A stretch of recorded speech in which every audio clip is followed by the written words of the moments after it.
Hello everyone, hi, welcome to our platform SG Smart Academy. I am Atul as you know.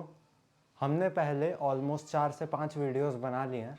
अगर आपने उन videos को नहीं देखा है तो प्लीज़ जाकर देखिए. 2 वीडियोस हमने आपके इंट्रोडक्टरी फेज पर बनाए थे जिसमें आपको CUET एग्ज़ाम के बारे में कंप्लीट डिटेल दी गई थी और दिल्ली यूनिवर्सिटी के कट ऑफ के बारे में भी बताया गया था, राइट. इंट्रोडक्टरी फेज से रिलेटेड कुछ और वीडियोस है जो हम बाद में लेकर के आएंगे, बट जैसा मैंने बताया था प्रिपरेशन फेज में घुसना बहुत ज़्यादा ज़रूरी था, इसलिए we are here with the units of your subjects, right. तो welcome to our channel, welcome to SG smart academy, definitely your success partner. तो आज के इस लेक्चर में हम शुरू करने जा रहे हैं एक नया subject, that is your economics, right. हमने 2 लेक्चर्स पॉलिटिकल साइंस के बना लिए हैं और इंग्लिश लैंग्वेज का भी एक लेक्चर बना दिया है. उन सब्जेक्ट्स के फर्दर लेक्चर्स भी आपको मिल जाएंगे. आज हम इकोनॉमिक्स से चालू कर रहे हैं और जिन सब्जेक्ट के लेक्चर्स अभी तक नहीं आए, बीइंग योर हिस्ट्री और भी बहुत सारे सब्जेक्ट्स हैं, तो उसके लेक्चर्स भी आते जाएंगे. Don't worry about that, you will get it in मेरे टाइम. ओके, चलिए. तो बिना टाइम को वेस्ट किए अब हम आगे बढ़ते हैं, राइट. तो इकोनॉमिक्स की अगर हम बात करें,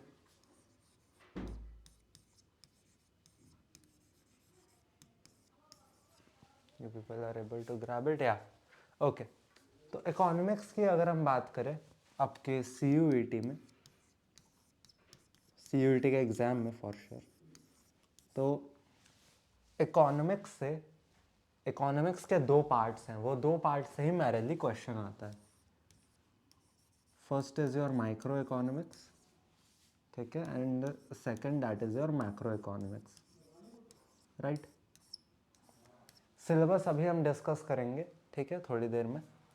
देखिए, जो CBSE वाले बच्चे हैं वो अभी ये ज़रूर पढ़ रहे होंगे, राइट.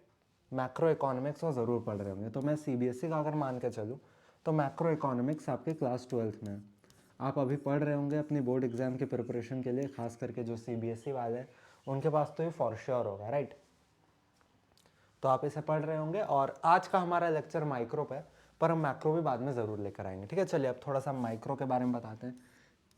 CBSE वालों की अगर हम बात करें तो micro is a part of your 11th class syllabus, right. और अगर स्टेट बोर्ड्स की बात करें तो कुछ बच्चे 11th में पढ़ते हैं और कुछ स्टेट बोर्ड्स ऐसे भी होते हैं जहाँ पर इसे 12th में मैक्रो के साथ पढ़ाया जाता है, राइट.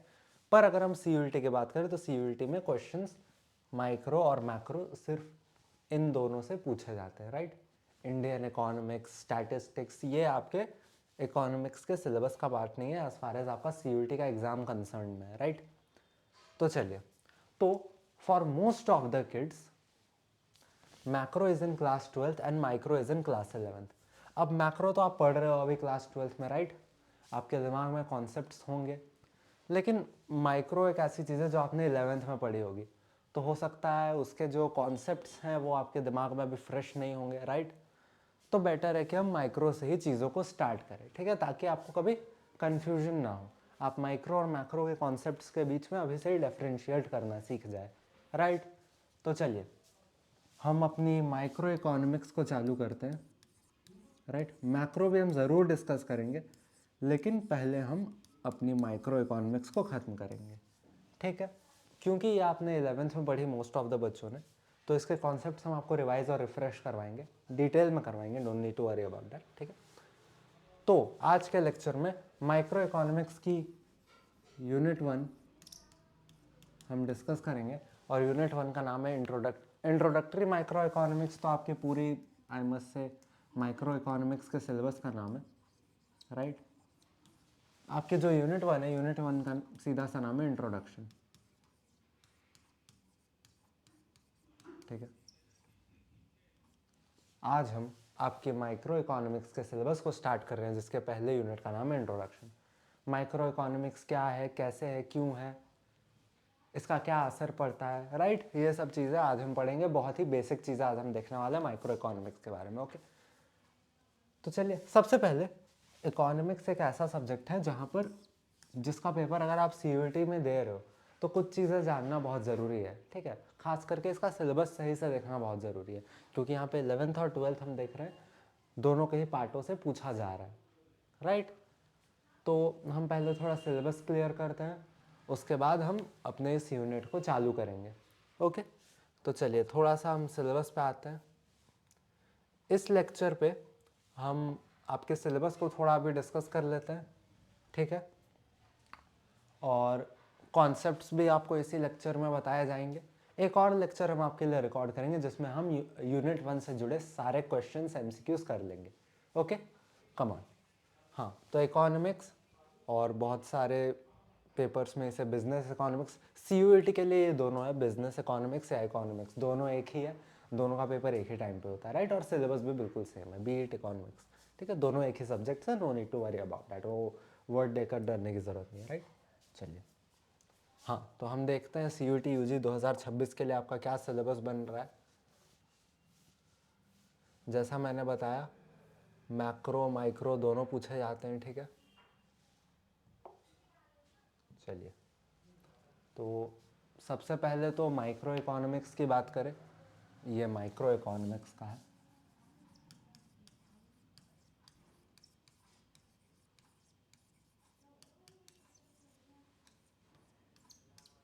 राइट। तो माइक्रो इकोनॉमिक्स में आपको सबसे पहले इंट्रोडक्शन पढ़ना है, माइक्रो इकोनॉमिक्स क्या है ये तो चलिए ये खैर आज हम डिस्कस करेंगे। सेंट्रल, ये ऊपर ऊपर से एनटीए ने पूरा सिलेबस लिखा है, ठीक है, हम इसे और डिटेल में पढ़ेंगे। सेंट्रल प्रॉब्लम्स, फिर आपके आगे PPC, opportunity cost, right. Next slide. Unit 2 आपका कंज्यूमर बिहेवियर एंड डिमांड। तीसरा आप देखो production behaviour and supply, right. Is it cost and revenue, right. Forms of market price determination, simple applications of demand and supply, ठीक है। और फिर इसके बाद आपको मैक्रो भी पढ़नी पड़ेगी, right. National income related aggregates, ये सब तो आप पढ़ रहे होंगे, मैक्रो इकोनॉमिक्स क्या है, ठीक है। Then determination of income and employment, ठीक है। मनी एंड बैंकिंग, ये सब आप पढ़ रहे होंगे, ठीक है। तो मैक्रो आप देख रहे हो, मैक्रो आपको ऑलमोस्ट पूरी पढ़नी है। माइक्रो में हमें कुछ चीज़ें छोड़नी पड़ेंगी, ठीक है, जो सिलेबस का पार्ट नहीं है। मिनट, आई थिंक बहुत ज़्यादा अंधेरा छाया हुआ है क्या?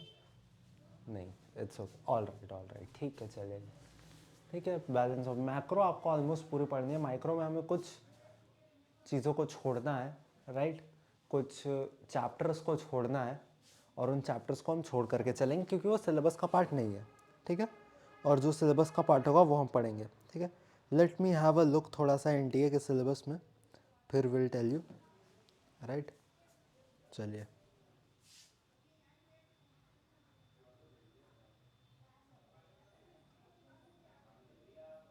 हाँ, तो बिल्कुल यहाँ पर जो लिखा हुआ है वो बिल्कुल सही सिलेबस है।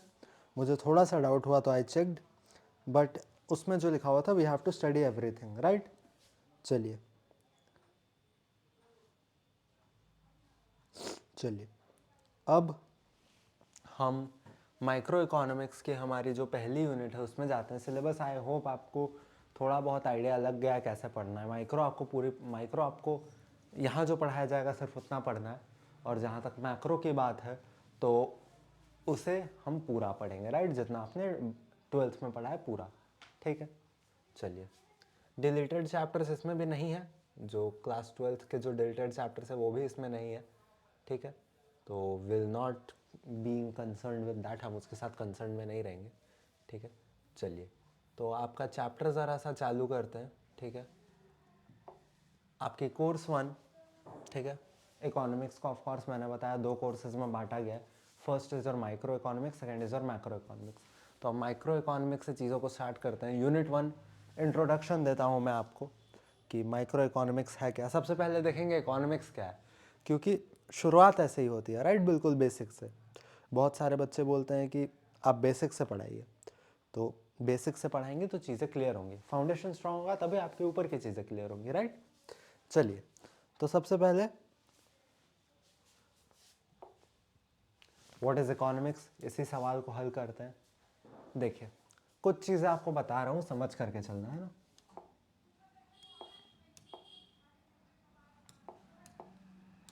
चलिए, आप एक चीज़ बताइए,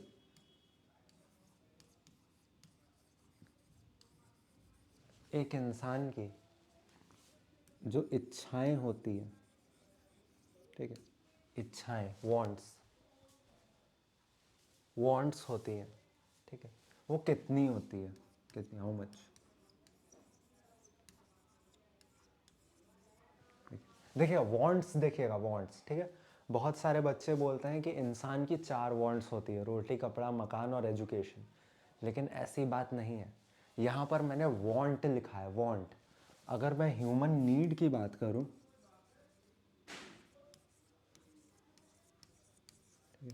तो ह्यूमन नीड में हम देखते हैं कि food, clothing,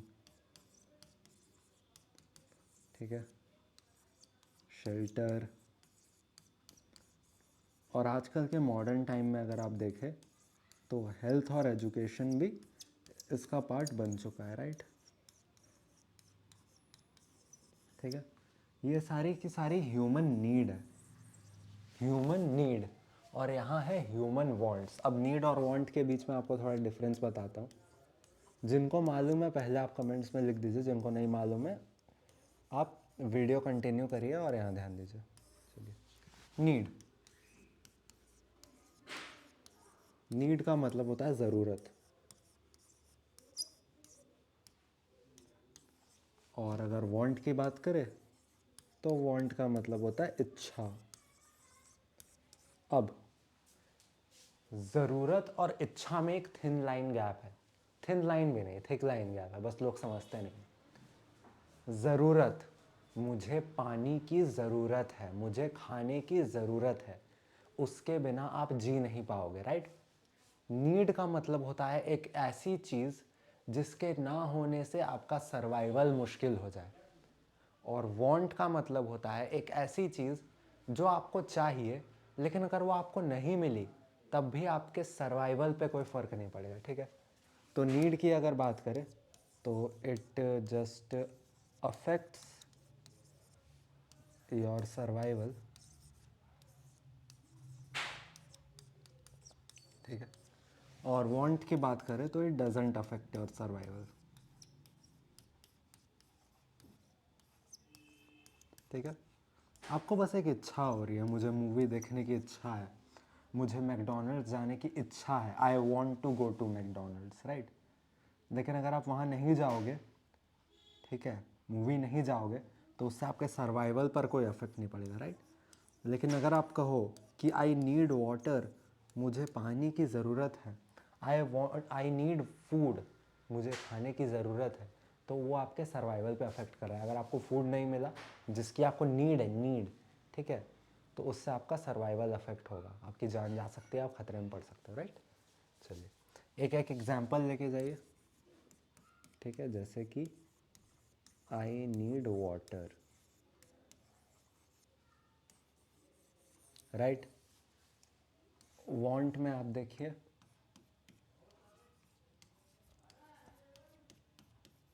I want to go for a movie,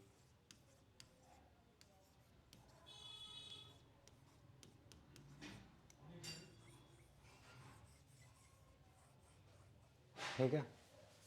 तो चलिए, नीड और वांट के बीच का फ़र्क आपको समझ में आ गया। अब वापस आइए, ह्यूमन की वांट्स कितनी होती है, इच्छाएं कितनी होती है? नीड तो चलिए आज के कॉन्टेक्स्ट में हम देखें तो 5 नीड्स है, लेकिन वांट्स कितनी है? वांट्स तो हम देखते हैं अनलिमिटेड है, बहुत सारी है, ठीक है? इंसान इच्छाएं करते जा रहा है, ठीक है? इंसान को ये चाहिए, वो चाहिए, बहुत सारी चीज़ें चाहिए। एक चीज़ मिलती है तो दूसरी चीज़ के डिज़ायर रखता है, दूसरी चीज़ मिलती है तो तीसरी के डिज़ायर रखता है ना? तो इसका मतलब हम ये कह सकते हैं कि ह्यूमन के जो वांट्स हैं वो है अनलिमिटेड, ठीक है? ह्यूमन के वांट्स हैं अनलिमिटेड। लेकिन एक चीज़,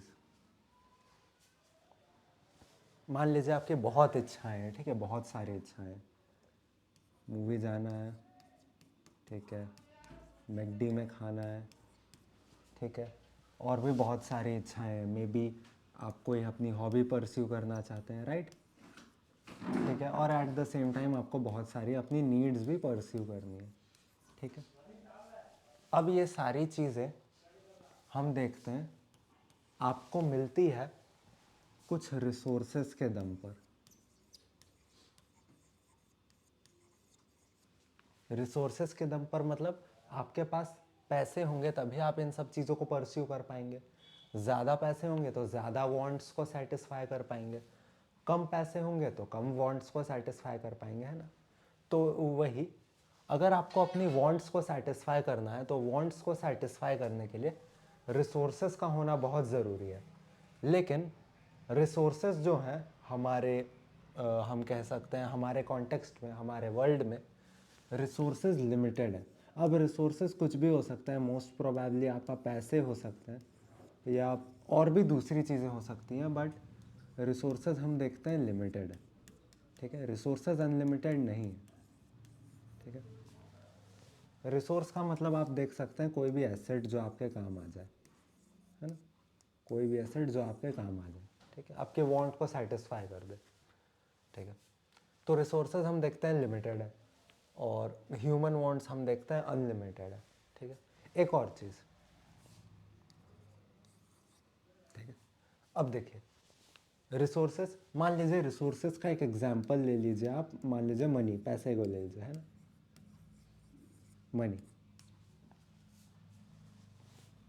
अब आपके पास जो मनी है उससे आप बहुत सारे काम कर सकते हो, है ना। आप मनी से या तो शॉपिंग कर लो, ठीक है, या खाना खा लो, है ना, या इसके अलावा और भी बहुत सारी चीज़ें कर सकते हो, है ना। तो इसका मतलब जो रिसोर्सेज हैं वो सिर्फ एक काम के लिए आप उसको यूज़ नहीं कर सकते हो, आप उसको बहुत सारे काम के लिए यूज़ कर सकते हो, है ना। तो इसका मतलब जो रिसोर्सेज हैं आपके, they have alternative uses, right.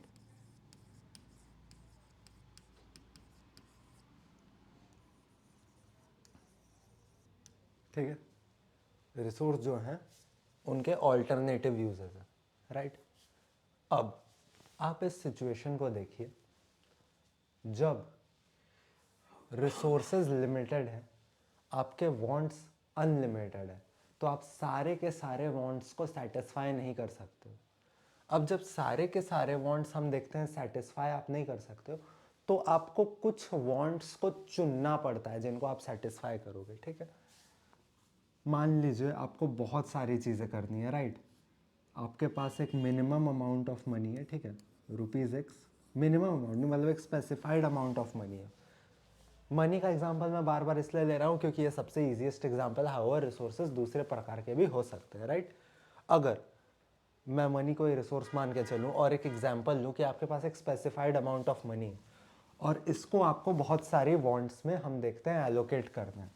Want number 1 हो सकता है रेंट देना, ठीक है, एक दूसरा हो सकता है शॉपिंग करना, ठीक है, तीसरा हो सकता है मे बी मेडिसिन्स लेना, ये नीड में भी आ जाएगा, रिसोर्स एलोकेशन में भी आ जाएगा, राइट। चौथा भी कुछ हो सकता है, पांचवा भी कुछ हो सकता है, छठा, सातवां, बहुत सारी चीज़ें हो सकती है ना। लेकिन रिसोर्स तो आपके पास लिमिटेड है, सारी इच्छाएं आप पूरी कर नहीं सकते, तो आपको इन इच्छाओं में से चूज करना पड़ेगा, ठीक है।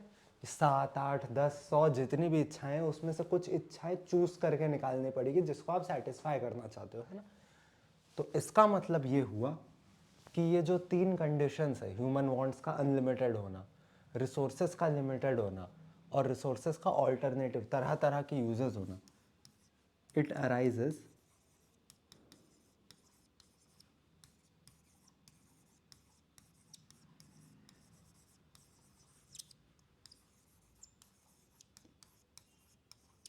प्रॉब्लम ऑफ चॉइस, है ना, प्रॉब्लम ऑफ चॉइस। यानी कि आपको चूज करना पड़ता है कि आप कौन सी वांट सेटिस्फाई करवाओगे, ठीक है। क्योंकि रिसोर्सेज लिमिटेड है तो आप उसको हर जगह लगा नहीं सकते और ऑल्टरनेटिव यूजेस भी है, ठीक है। रिसोर्सेज के अगर एक से ज़्यादा यूज़, अब जैसे शॉपिंग है और फूडिंग है, तो आपको दोनों में से कोई एक चूज़ करना पड़ेगा जहाँ पे आप अपने पैसे लगाओगे, है ना।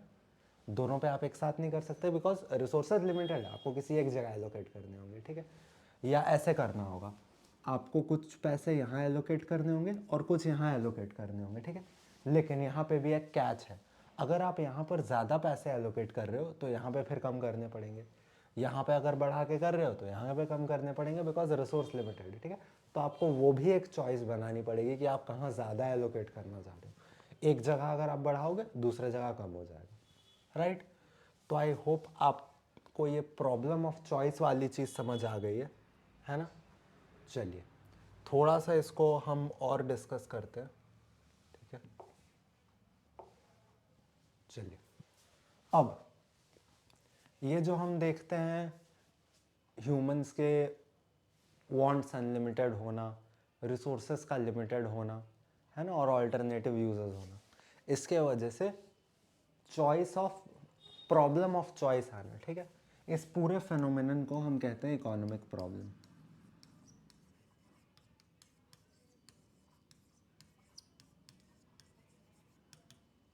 ठीक है। आप देख सकते हो इकोनॉमिक प्रॉब्लम जो है एक फेनोमेना है जो कि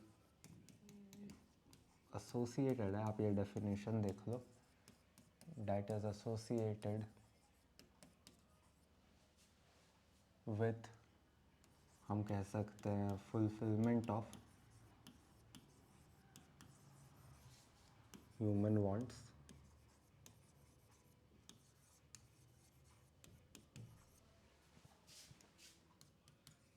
in relation to scarce resources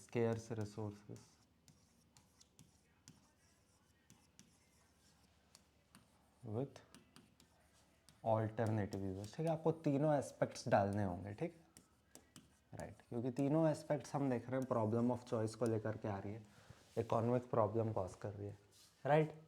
अब इकोनॉमिक प्रॉब्लम आपने समझ गए आप इकोनॉमिक प्रॉब्लम क्या होता है, ठीक है। अब इसी इकोनॉमिक प्रॉब्लम की स्टडी को, ठीक है, study of your economic problems को ही हम इकोनॉमिक्स कहते हैं, राइट। इकोनॉमिक प्रॉब्लम की जो स्टडी होती है उसे ही हम इकोनॉमिक्स कहते हैं। अब बहुत सारे हम देखते हैं इकोनॉमिस्ट्स ने, ठीक है, थ्योरेटिशियंस ने इकोनॉमिक्स की अलग अलग डेफिनेशन दी है, लेकिन कहीं ना कहीं वो इकोनॉमिक प्रॉब्लम से ही जाकर जुड़कर बैठ जाती है, ठीक है। उस पर हम उतना डिटेल में नहीं जाएंगे क्योंकि CUET में पूछते नहीं है और हमें अपना टाइम बचा कर चलना है, ठीक है, यू हैव लेस टाइम। चलिए तो आई होप आप इकोनॉमिक्स का मतलब समझ गए, है ना, इकोनॉमिक्स का मतलब आप समझ गए। अब थोड़ा सा आगे बढ़ते हैं, अच्छा थोड़ा इसी स्लाइड में रहते हैं और आपको थोड़ा और चीज़ें बताते हैं, ठीक है। अब इकोनॉमिक्स हम दो नज़रिए से पढ़ते हैं, है ना। इकोनॉमिक्स को हम दो नज़रिए से पढ़ते हैं। सबसे पहले मान लीजिए कोई बड़ी यूनिट है, ठीक है, कोई भी बड़ी यूनिट है, ठीक है, जहाँ पे बहुत सारे लोग हैं, बहुत सारे घर हैं, बहुत सारी सोसाइटीज़ हैं, बहुत सारे मार्केट्स हैं, है ना, ठीक है। तो अब इस केस में होगा क्या, मान लीजिए एक बहुत बड़ी यूनिट है, ठीक है, वन यूनिट जहाँ पे हम देखते हैं मेनी सब यूनिट्स, बहुत सारे सब यूनिट्स हैं। आप इसे कोई सोसाइटी मान सकते हैं, कोई कंट्री मान सकते हैं जहाँ पे बहुत सारे शहर है, गांव हैं या बहुत सारे घर हैं, ठीक है। तो अब मान लीजिए आपको इस यूनिट के बारे में कुछ स्टडी करना है, कुछ रिसर्च करना है, ठीक है, या इस यूनिट के बारे में आप कुछ भी जानना चाहते हैं। तो इस यूनिट के बारे में जानने के दो अप्रोचेज होंगे। सबसे पहले आप इंडिविजुअल घरों को समझेंगे, है ना, इंडिविजुअल जो सब यूनिट्स होंगे उसे समझेंगे, ठीक है। क्या अप्रोचेज होते हैं कि आप इंडिविजुअल यूनिट्स को समझें, ठीक है, इंडिविजुअल यूनिट्स को समझें।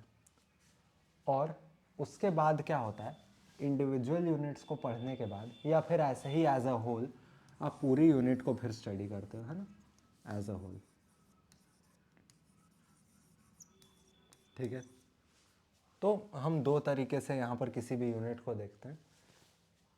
पहले उसके इंडिविजुअल यूनिट्स को देखते हैं और उसके साथ साथ उसको एज अ होल पूरा देखना भी ज़रूरी है, ठीक है। इकोनॉमिक्स भी हम देखते हैं, हमारी जो इकोनॉमी, पहले इकोनॉमी का मतलब आपको बताते हैं, फिर आपको ये समझ आ जाएगा, है ना।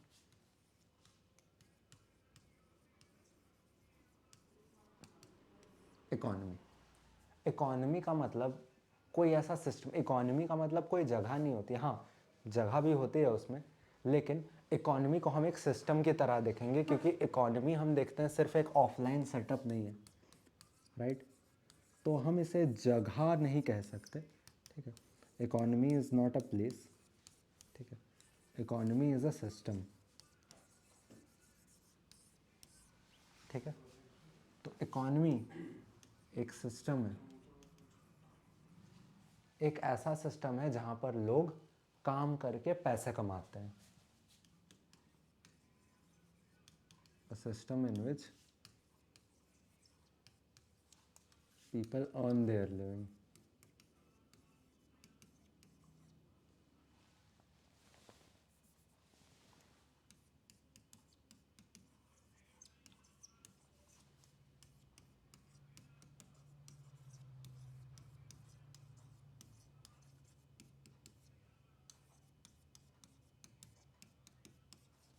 By doing economic activity, economic activity का सीधा सा मतलब है कोई भी लीगल काम जिससे आप पैसे कमा सकते हो, राइट।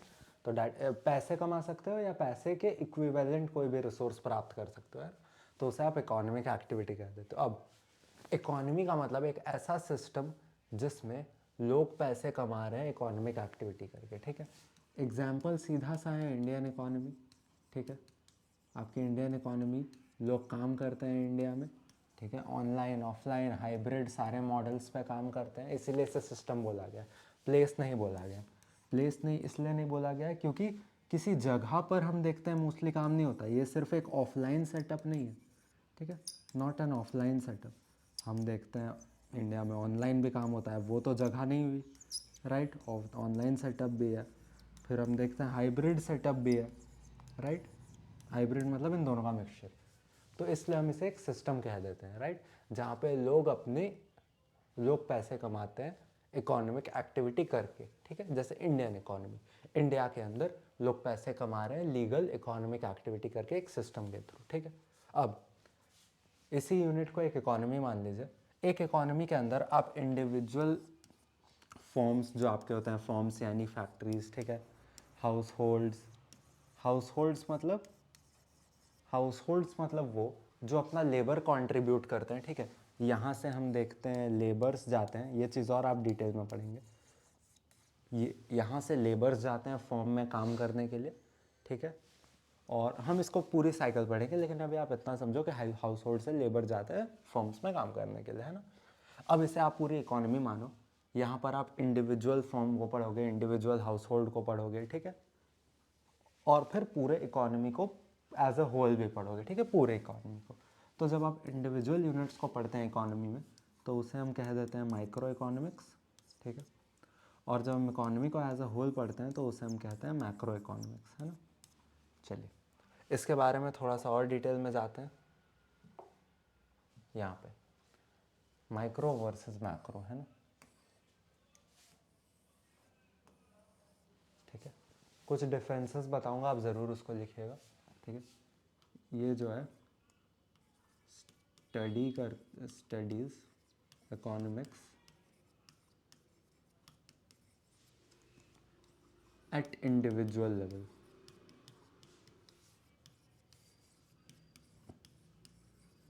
अब ये जो इंडिविजुअल वर्ड है इससे कंफ्यूज नहीं होना है ना।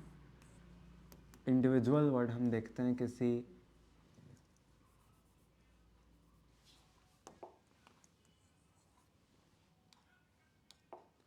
इंडिविजुअल वर्ड हम देखते हैं आप किसी इंडिविजुअल फॉर्म के लिए बोल दीजिए, है ना, इंडिविजुअल फॉर्म फैक्ट्री, राइट। फिर हम देखते हैं आप किसी इंडिविजुअल किसी एक हाउस होल्ड के बारे में बोल दीजिए, है ना।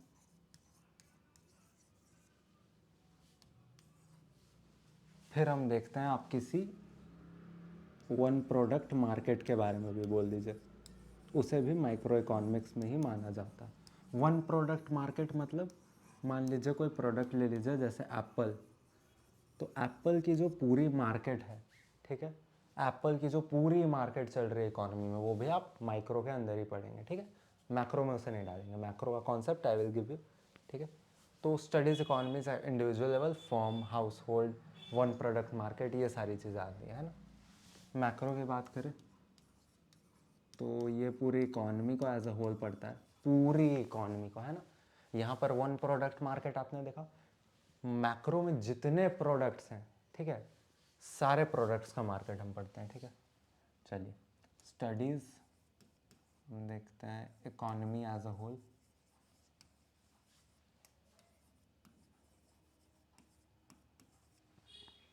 ठीक है, चलिए अब यहाँ पे आप एक चीज़ देखो, देखिए वन प्रोडक्ट मार्केट को आप माइक्रो में पढ़ रहे हो, ठीक है।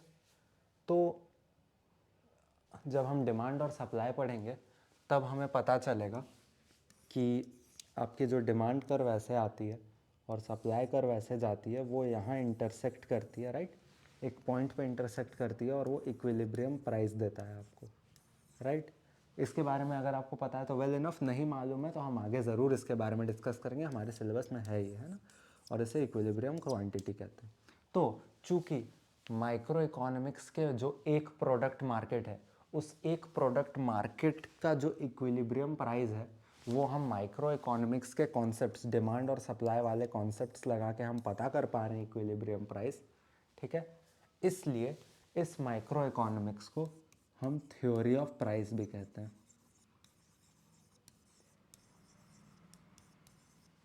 ठीक है। अब मैक्रो इकोनॉमिक्स की बात करें तो ये ऑल प्रोडक्ट मार्केट को स्टडी करता है, ठीक है। सारे प्रोडक्ट, देश में जितने प्रोडक्ट बन रहे हैं उन सब की मार्केट की सारी चीज़ों को लेकर ये चलता है। हम इसके एस्पेक्ट्स आने वाले है ना। All product market, each and every product produce in the market, right, each and every product,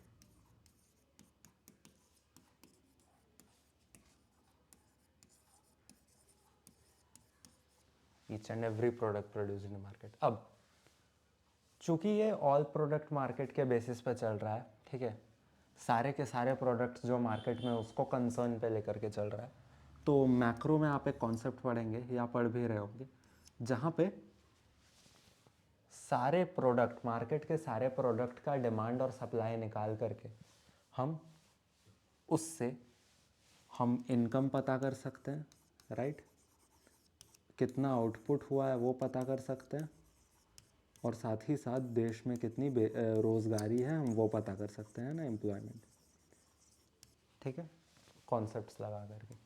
तो इसलिए हम मैक्रो इकोनॉमिक्स को theory of income, employment and output भी कहते हैं ना। ये एक चैप्टर भी है आपके मैक्रो इकोनॉमिक्स में जो हम ज़रूर पढ़ेंगे, ठीक है, एंड आउटपुट, ठीक है। आई होप आपको ये दोनों चीज़ें समझ में आ गई, राइट। एक और डिफरेंस है, देखिए जब आप माइक्रो इकोनॉमिक्स को स्टडी करते हैं ना,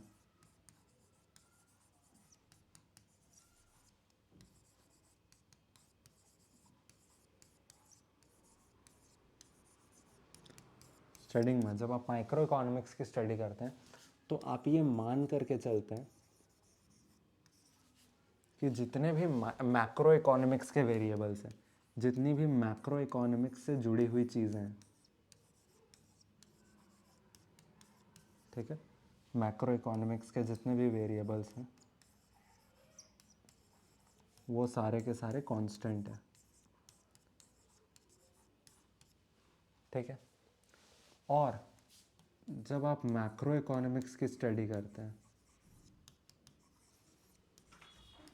तो उस वक्त आप ये अज्यूम कर लेते हैं कि जितने भी माइक्रो वेरिएबल्स हैं, माइक्रो इकोनॉमिक्स से जुड़ी हुई चीज़ें हैं, वो सारी की सारी हम देखते हैं कांस्टेंट,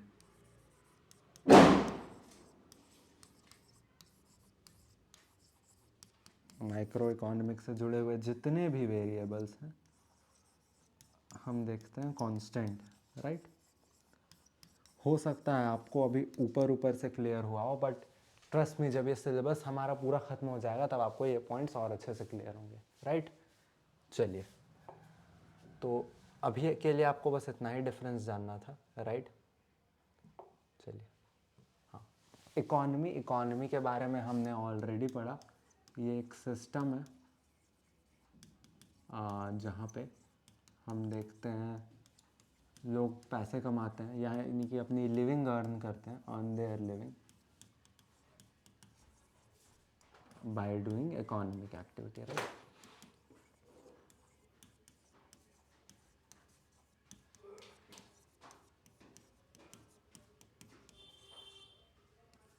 इकोनॉमिक एक्टिविटी करके लोग पैसे कमाते हैं एक सिस्टम में, और उसे हम इकोनॉमी कह देते हैं, ठीक है। अब इकोनॉमी के टाइप्स थोड़ा हम डिस्कस करेंगे, ठीक है, ठीक है। सबसे पहले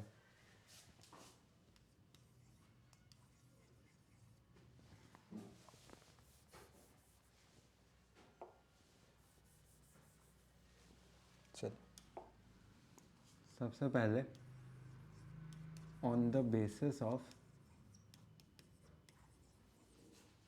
हम देखते हैं extent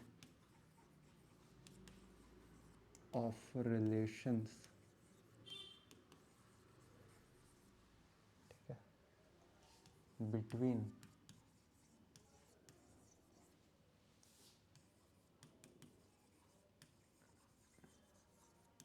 different parts of economy.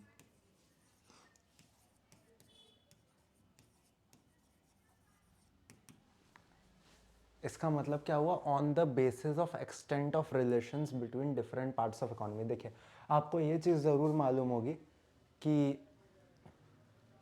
एक इकोनॉमी में लोग एक दूसरे पर बहुत ज़्यादा डिपेंडेंट रहते हैं, है ना, बहुत ज़्यादा डिपेंडेंट रहते हैं।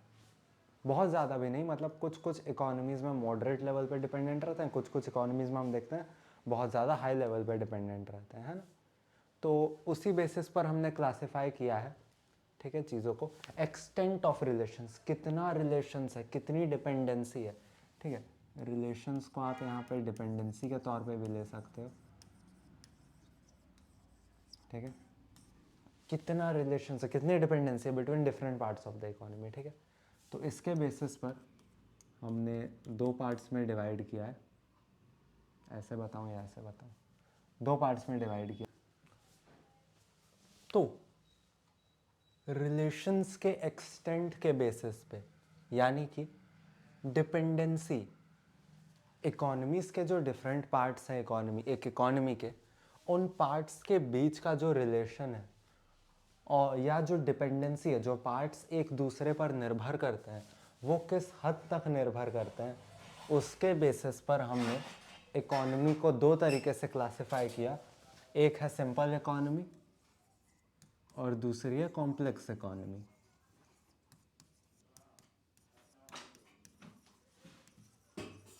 Complex economy, right. अब सिंपल इकोनॉमी की बात करें तो यहाँ पर जो डिग्री ऑफ डिपेंडेंस है, या फिर आप डिग्री ऑफ इंटरडिपेंडेंस भी कह सकते हैं। इंटरडिपेंडेंस कैसे, क्योंकि एक पार्ट दूसरे पर निर्भर करता है और ये वाला जो पार्ट है ये भी इस पर निर्भर करता है। ए पार्ट बी पे निर्भर कर रहा है और बी पार्ट भी ए पर निर्भर है ना, एक इकोनॉमी के अंदर। तो डिग्री ऑफ इंटरडिपेंडेंस जो है सिंपल इकोनॉमी के अंदर हम देखते हैं मॉडरेट है ना, मॉडरेट है, मॉडरेट लेवल ऑफ हम देखते हैं इंटरडिपेंडेंस है। बहुत सारे बुक्स में हम देखते हैं लो डिग्री ऑफ इंटरडिपेंडेंस लिखा रहता है, लेकिन एक इकोनॉमी के अंदर लो डिग्री ऑफ इंटरडिपेंडेंस थोड़ा सही वर्ड नहीं लगता, क्योंकि एक इकोनॉमी है और यहाँ पर डिपेंडेंस होगी ही होगी। लो तो बिल्कुल नहीं हो सकती, मॉडरेट तो होगी, है ना। कॉम्प्लेक्स इकोनॉमी की बात करें तो यहाँ पर जो डिग्री होती है इंटरडिपेंडेंस की वो बहुत ज़्यादा हाई होती है ना।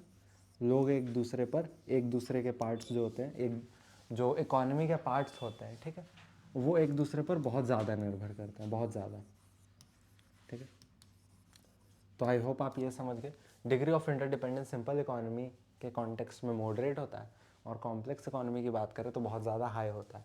अब ये मॉडरेट होने के रीज़न और वेरी हाई होने के भी कुछ रीजंस होंगे, है ना। डिग्री ऑफ इंटरडिपेंडेंस का जो डिफरेंस है उस डिफरेंस में कुछ रीजंस होंगे। तो सिंपल इकोनॉमी में आपकी डिग्री ऑफ इंटरडिपेंडेंस जो है वो मॉडरेट है, और मॉडरेट होने का रीज़न है इन इकोनॉमीज़ की लो या फिर मिडल रेंज्ड इनकम, है ना। या तो इनकी इनकम बहुत लो है या इनकी इनकम बहुत ज़्यादा भी नहीं है और बहुत कम भी नहीं है, बीच में आती है ना। तो लो या मिडिल रेंज हम देखते हैं इनकी इनकम, ठीक है। अब यहाँ पर आप देखिए इंटरडिपेंडेंस बहुत ज़्यादा हाई है, तो हाई होने का रीज़न है हाई लेवल ऑफ इनकम, है ना।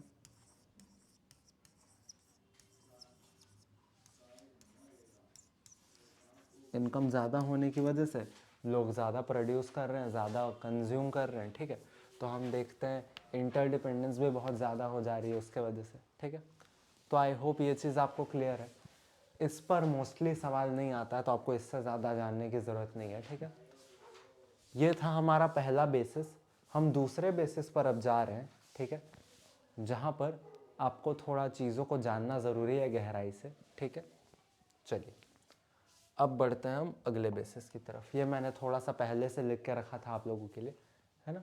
दूसरा बेसिस है on the basis of government control and freedom given to the market, यानी कि सरकार का कितना कंट्रोल है मार्केट के ऊपर। मार्केट का मतलब आप ज़रा एक बार समझ लीजिए, मार्केट जैसे मैंने इकोनॉमी के अंदर बताया, मार्केट भी एक प्लेस नहीं है, मार्केट एक सिस्टम है। एक सिस्टम जहाँ पे बायर्स यानी खरीदारी करने वाले, और सेलर्स यानी जो बेचने वाले हैं, सामान बेचने वाले, एक दूसरे से इंटरैक्ट करते हैं और गुड्स एंड सर्विसेज को एक्सचेंज करते हैं, है ना। चलिए गुड्स और सर्विसेज का के बीच का डिफरेंस भी आप देख लीजिए। गुड्स एक फिजिकल चीज़ होती है जिसको आप फील और टच कर सकते हैं, ठीक है। अब जिस चीज़ को आप फील और टच कर सकते हैं उसके लिए एक वर्ड आता है टेंजिबल। तो गुड्स के कंजम्पशन से आपको जो भी सेटिस्फैक्शन मिलता है उससे हम टेंजिबल सेटिस्फैक्शन मिलते हैं। एग्जाम्पल हो गया आपके फूड आइटम्स, है ना। फूड आइटम्स को आप फील कर सकते हो, टच कर सकते हो, और उससे आपको जो भी सेटिस्फैक्शन मिल रहा है उसे आप टेंजिबल सेटिस्फैक्शन बोलोगे, है ना। सर्विसेज की अगर हम बात करें तो सर्विसेज आपको इनटेंजिबल मतलब कि एक ऐसा सेटिस्फैक्शन देती है जिसको आप सर्विसेज, जैसे मान लो एक एग्जांपल, आप डॉक्टर को दिखाने जा रहे हो या फिर मैं आपको पढ़ा रहा हूँ, ठीक है, एज अ टीचर मैं आपको पढ़ा रहा हूँ, तो आप को मैं कुछ फिजिकल करा रहा हूँ, क्या कुछ फील करा रहा हूँ, कुछ किसी को मेरे मैं जो सर्विसेज मैं आपको पढ़ा रहा हूँ तो आप उसको टच कर पा रहे हो क्या? नहीं, नहीं टच कर पा रहे हो, ठीक है। फिर भी आपको सर्विस तो मिल रही है, सेटिस्फैक्शन तो मिल रही है। तो ऐसे सेटिस्फैक्शन को हम इंटेंगिबल सेटिस्फैक्शन कहते हैं, ठीक है। ऐसी सेटिस्फैक्शन जिसको आप टच ना कर सको या फील ना कर सको, ठीक है। चलिए फिर हमने इस बेसिस पर 3 टाइप्स की इकोनॉमीज़ देखी, क्लासिफाई किया। पहला है आपकी सेंट्रली प्लान्ड इकोनॉमी, जिसको सोशलिस्ट इकोनॉमी या कमांड इकोनॉमी भी कहते हैं, है ना। आप ये सब नामों का बिल्कुल ध्यान रखोगे, क्योंकि हम देखते हैं कि दूसरे जो नाम होते हैं, जैसे centrally planned economy is the main name, है ना। अब इसके जो दूसरे नाम है ये भी हम देखते हैं सीयूटी में पूछ लिए जाते हैं। कैपिटलिस्ट इकोनॉमी या इसे फ्री मार्केट इकोनॉमी भी कहते हैं, और एक मिक्स्ड इकोनॉमी भी होती है, ठीक। अब सेंट्रली प्लान्ड इकोनॉमी की अगर मैं बात करूं या सोशलिस्ट इकोनॉमी या कमांड इकोनॉमी की मैं बात करूं, तो यहाँ पर सरकार का पूरा कंट्रोल चलता है मार्केट में, है ना। गवर्नमेंट इंटरवेंशन बहुत ज़्यादा हाई है मार्केट में। गवर्नमेंट बहुत ही तेज़ी से हम देखते हैं रेगुलेट करती है मार्केट को, और जो प्राइवेट प्लेयर्स होते हैं, ठीक है, प्राइवेट प्लेयर्स हम देखते हैं उनको बहुत ज़्यादा रिस्ट्रिक्शंस का सामना करना पड़ता है ना। रिस्ट्रिक्शंस, वो अपनी मर्जी नहीं चला सकते हैं मोस्ट ऑफ द केसेस। हम देखते हैं कि जो गवर्नमेंट ऑफिशियल्स होते हैं, ठीक है, सरकार से जुड़े लोग होते हैं, वो डिसाइड करते हैं कि इकॉनमी कैसे चलेगी, ठीक है। अगर हम ऐसी इकॉनमीज़ का एक एग्जांपल देखें तो you can take China, right. China is a centrally planned economy. Russia आप देख सकते हैं, है ना। पहले का जो यूएसएसआर था हमने पॉलिटिकल साइंस में पढ़ा था, वो आप देख सकते हैं, ठीक है। सेंट्रली प्लान्ड इकोनॉमी इसे कहते हैं। अब इसे सोशलिस्ट इकोनॉमी भी कहा जाता है। सोशलिस्ट इकोनॉमी इसलिए क्योंकि यहाँ गवर्नमेंट इंटरवेंशन हाई है और समाज के हर एक वर्ग को ध्यान में रख के इस इकोनॉमी को डिसाइड किया जाता है, ठीक है। इस इकोनॉमी में क्या होगा, चीज़ें कैसे चलेंगी, वो समाज को ध्यान में रख के किया जाता है। समाज के हर एक वर्ग को इक्वालिटी मिले, समाज के जो गरीब निचले वर्ग हैं उनको भी इकोनॉमी में पार्टिसिपेट करने का मौका मिले, इस चीज़ का ध्यान रखती है सरकार, और इसलिए इसे सोशलिस्ट इकोनॉमी भी कहा जाता है। कमांड इकोनॉमी इसलिए कहते हैं क्योंकि इस इकोनॉमी में सरकार जो है हम देखते हैं कमांड देती है, और उसी कमांड से हम देखते हैं मार्केट को रेगुलेट करती है, राइट। अब आ जाइए कैपिटलिस्ट इकोनॉमी में या फ्री मार्केट इकोनॉमी में। फ्री मार्केट इकोनॉमी में हम देखते हैं गवर्नमेंट का इंटरवेंशन मार्केट में, गवर्नमेंट का इंटरफेरेंस मार्केट में बहुत ही लो होता है, ठीक है। प्राइवेट प्लेयर्स को हम देखते हैं बहुत ज़्यादा लिबर्टी मिलती है, ठीक है, छूट मिलती है बहुत ज़्यादा, है ना। हम देखते हैं जो मार्केट के फोर्सेस होते हैं, मतलब कि देखिए मार्केट जो होता है वो डिमांड और सप्लाई से चलता है ना। डिमांड और सप्लाई के बारे में हम आगे ज़रूर पढ़ेंगे, ठीक है, और डिटेल में, लेकिन अभी आप बस इतना समझ लीजिए कि डिमांड मतलब आपके जो बायर्स होते हैं ना, बायर्स वो गुड्स की डिमांड करते हैं, चीज़ों को ख़रीदना चाहते हैं, और आपके जो सेलर्स होते हैं यहाँ पे दिख नहीं रहा होगा आपको, जो आपके सेलर्स होते हैं वो चीज़ों को सप्लाई करते हैं, मार्केट में बेचते हैं, है ना। तो जिस तरीके से इकोनॉमी में डिमांड चल रही है, जिस तरीके से सप्लाई चल रही है, उस हिसाब से हम देखते हैं पूरी अर्थव्यवस्था तैयार होती है, और उसी अर्थव्यवस्था के खेल से हम देखते हैं कैपिटलिस्ट इकोनॉमी चलती है। अर्थव्यवस्था की का ये जो खेल है डिमांड और सप्लाई के बीच में, हम देखते हैं सेंट्रली प्लान्ड इकोनॉमी में इसको थोड़ा रोक लिया जाता है, यानी कि डिमांड जिस तरीके से चल रही है, सप्लाई जिस तरीके से चल रही है, उस तरीके से हम देखते हैं इकोनॉमी को नहीं चलने दिया जाता, सरकार कुछ ना कुछ रिस्ट्रिक्शंस लगा देती है ना। इसके बारे में हम और डिटेल में पढ़ेंगे, ऑफ कोर्स आपको और क्लियर होगा आगे। ऐसे इकोनॉमी का एग्जांपल अगर हम देखें तो यूएस यूके, है ना, यूएस यूके एक एग्जाम्पल्स हैं। अब फ्री मार्केट इकोनॉमी इसलिए इसे इसलिए कहते हैं क्योंकि गवर्नमेंट बहुत कम इंटरवेन करती है, ठीक है। गवर्नमेंट का सीधा सा काम होता है रूल्स और रेगुलेशंस को बस बनाए रखना, जो भी इकोनॉमी चल रही है वो बस रूल्स एंड रेगुलेशंस जो है, रूल्स और रेगुलेशंस जो चले आ रहे हैं बस उसको मेंटेन करना, बाकी सारी चीज़ें प्राइवेट प्लेयर्स के हाथों में है ना, ठीक। एग्जाम्पल हो गया यूएस यूके, ठीक है। इसलिए अब गवर्नमेंट के इंटरवेंशन से ये फ्री है, प्राइवेट प्लेयर्स फ्री हैं अपनी मर्जी चलाने के लिए और अपने हिसाब से काम करने के लिए, इसलिए इसे फ्री मार्केट इकोनॉमी कहते हैं, ठीक है। मिक्स्ड इकोनॉमी, मिक्स्ड इकोनॉमी में क्या होता है, सेंट्रली प्लान्ड इकोनॉमी सीपीई लिख रहा हूँ मैं इसे, और कैपिटलिस्ट इकोनॉमी इसे मैं सीई लिख रहा हूँ, ठीक है। इन दोनों टाइप के जो इकोनॉमीज़ होते हैं, ठीक है, इसके इन दोनों के एडवांटेजेस, इन दोनों इकोनॉमीज़ को रखने से जो भी फ़ायदे हैं उनको ले लिया जाता है, एक्सेप्ट किया जाता है, और इन दोनों इकोनॉमीज़ के जितने भी डिसएडवांटेजेस हैं, है ना, उन्हें रिजेक्ट कर दिया जाता है, हटा दिया जाता है। यानी कि मिक्स्ड इकोनॉमी में क्या होता है, सेंट्रली प्लान्ड इकोनॉमी और कैपिटलिस्ट इकोनॉमी के जितने भी एडवांटेजेस हैं, जितनी भी अच्छी चीज़ें हैं उन्हें ले लिया जाता है, और जितनी भी बुरी चीज़ें हैं उन्हें छोड़ दिया जाता है, ठीक है। और चूंकि सेंट्रली प्लान्ड इकोनॉमी और कैपिटलिस्ट इकोनॉमी दोनों से एस्पेक्ट्स लिए गए हैं इस इकोनॉमी के अंदर, दोनों से एस्पेक्ट, अब आप कितनी दो चीज़ों को साथ में लेकर के आते हो उनके एस्पेक्ट्स को, तो चीज़ें मिक्स हो जाती है। अगर आप दो चीज़ों को मिलाओगे तो ऑफकोर्स आप क्या कहोगे कि वो मिक्स हो गई है। वैसे ही अगर आप सेंट्रली प्लान्ड इकोनॉमी और कैपिटलिस्ट इकोनॉमी के एस्पेक्ट्स को साथ मिला रहे हो तो इसलिए हम उसे मिक्स्ड इकोनॉमी कह देते हैं ना, क्योंकि आप दोनों के एस्पेक्ट्स को साथ में लेकर के आ रहे हो, मिला दे रहे हो उन्हें, उनके एडवांटेजेस को साथ में मिलाकर यूज़ कर रहे हो और डिसएडवांटेजेस को छोड़ दे रहे हो, तो इसलिए हम देखते हैं इसे मिक्स्ड इकोनॉमी का नाम दिया जाता है, ठीक है। दोनों तरीके की इकोनॉमीज़ की अच्छी चीज़ें आप लेकर के आ रहे हो, ठीक है, दोनों ही चीज़ें हैं वहाँ पर, ठीक है, इसलिए हम उसे मिक्स्ड इकोनॉमी कह देते हैं। इसका एक एग्जाम्पल इंडिया है फॉर श्योर, ठीक है। चलिए, मिक्स्ड क्यों कहा जाता है आपको समझ में आया, दोनों इकोनॉमीज़ की अच्छी चीज़ें साथ में ला दी जाती है, साथ में मिक्स कर दी जाती है, इसलिए से मिक्स्ड इकोनॉमी कहते हैं। आई होप आपको ये तीनों एस्पेक्ट्स क्लियर हो गए हैं, तीनों टाइप्स ऑफ इकोनॉमीज़, उनके दूसरे नाम और उनसे जुड़े हुए कॉन्सेप्ट्स क्लियर हो गए, राइट। चलिए मार्केट का मतलब आई होप आपको क्लियर है, और गुड्स एंड सर्विसेज का मतलब भी आई होप आपको क्लियर है, ठीक है। अब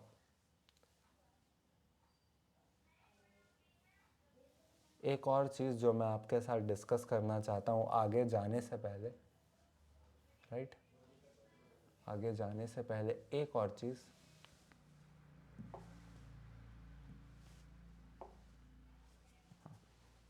देखिए इकोनॉमिक्स जब हम डिस्कस कर रहे थे कि इकोनॉमिक्स क्या है, तो मैंने आपको माइक्रो और मैक्रो इकोनॉमिक्स के बारे में बताया था, ठीक है। इकोनॉमिक्स को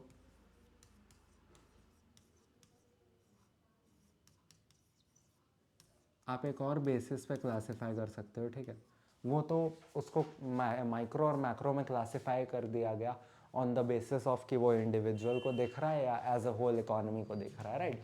तो उस बेसिस पर हमने माइक्रो और मैक्रो को डिवाइड कर दिया।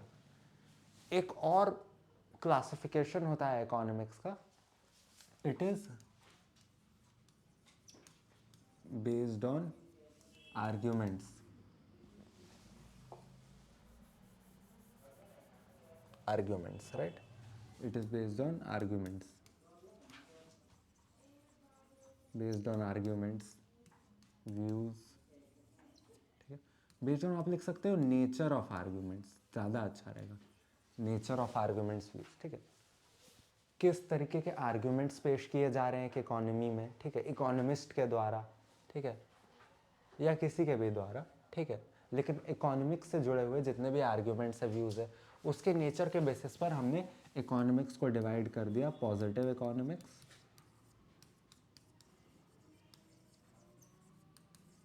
और नॉर्मेटिव इकोनॉमिक्स, है ना।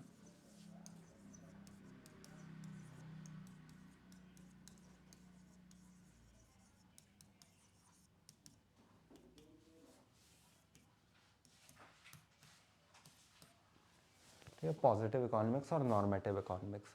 देखिए मैं यहाँ कुछ सेंटेंस लिख रहा हूँ, आप उसके बीच में डिफरेंस बताना है, ठीक है।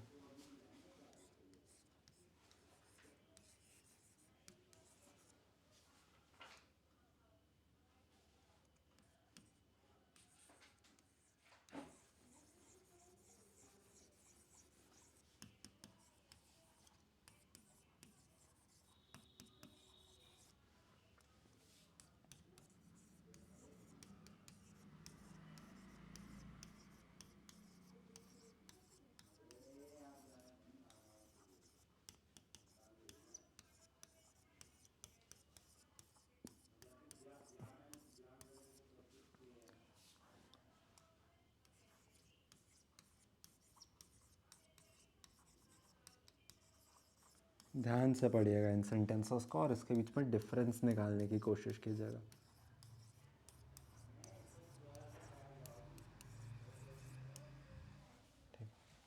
डिफरेंस निकालने की कोशिश कीजिएगा दोनों सेंटेंसेस के बीच में, स्टेटमेंट 1 और स्टेटमेंट 2 के बीच में।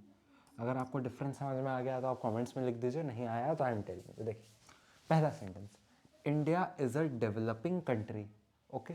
फिर इंडिया शुड फोकस ऑन है ये, right, on infrastructure for becoming a developed country, ठीक है। अब आप दोनों के बीच में डिफरेंस देखिए, India is a developing country, ठीक है, ठीक है, ये एक फैक्ट है ना, फैक्ट है, फैक्ट तथ्य है, ठीक है। चलिए अब India should focus on infrastructure for becoming a developed country, ठीक है। इंडिया को फोकस करना चाहिए इंफ्रास्ट्रक्चर में एक डेवलप्ड कंट्री बनने के लिए। तो ये आप देख रहे हो एक तरीके का सजेशन है, ठीक है, सजेशन है, और एडवाइस आप इसको बोल सकते हो, है ना। सजेशन बोल लो, एडवाइस बोल लो, ओपिनियन कह सकते हो आप इसको, है ना, ठीक है। तो ये एक फैक्ट है और ये एक ओपिनियन है, एडवाइस है या सजेशन है, ठीक है। ओपिनियन वर्ड इसका ज़्यादा, या एक व्यू है, ठीक है, कि इंडिया को ऐसा करना चाहिए, राइट। अब ऐसे सेंटेंसेस जो फैक्ट्स को दर्शाते हैं, फैक्ट का सीधा सा मतलब हो गया आप कोई राय नहीं दे रहे हो, ठीक है, आप कोई राय नहीं दे रहे हो, आप कोई इस्टेब्लिश्ड चीज़ जो पहले इस्टेब्लिश हो चुकी है, ठीक है, अभी स्टैब्लिश्ड है या बाद में स्टैब्लिश होगी, उसको फैक्ट कहते हैं, ठीक है। इसका राय से कोई लेना देना नहीं है, मेरी राय अलग हो सकती है, किसी और की राय अलग हो सकती है ना। लेकिन फैक्ट्स हम देखते हैं चेंज नहीं हो, फैक्ट सही या गलत हो सकते हैं, है ना, लेकिन facts person by person change नहीं हो सकते। राय चेंज होती है, हर एक इंसान का राय अलग होती है, ओपिनियन अलग होता है, व्यूज, ठीक है। तो फैक्ट और ओपिनियन के बीच में आप डिफरेंस समझ जाइए। ओपिनियन मतलब वो मेरी पर्सनल कोई व्यू है जिसको मैं एक्सप्रेस कर रहा हूँ। फैक्ट एक तथ्य है, ठीक है, कुछ इस्टेब्लिश हुआ पहले, अभी इस्टेब्लिश चल रहा है या बाद में इस्टेब्लिश होगा, डैट इज़ योर फैक्ट, है ना।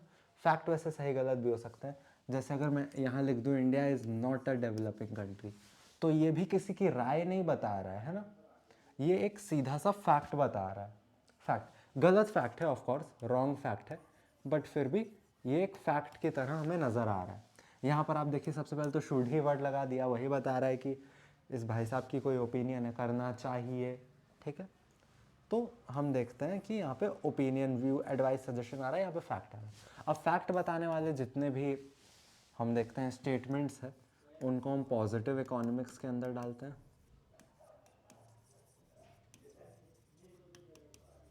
ठीक है। और जितने भी ओपिनियन वाले सेंटेंसेस हैं उनको हम नॉर्मेटिव इकोनॉमिक्स में डालते हैं, है ना।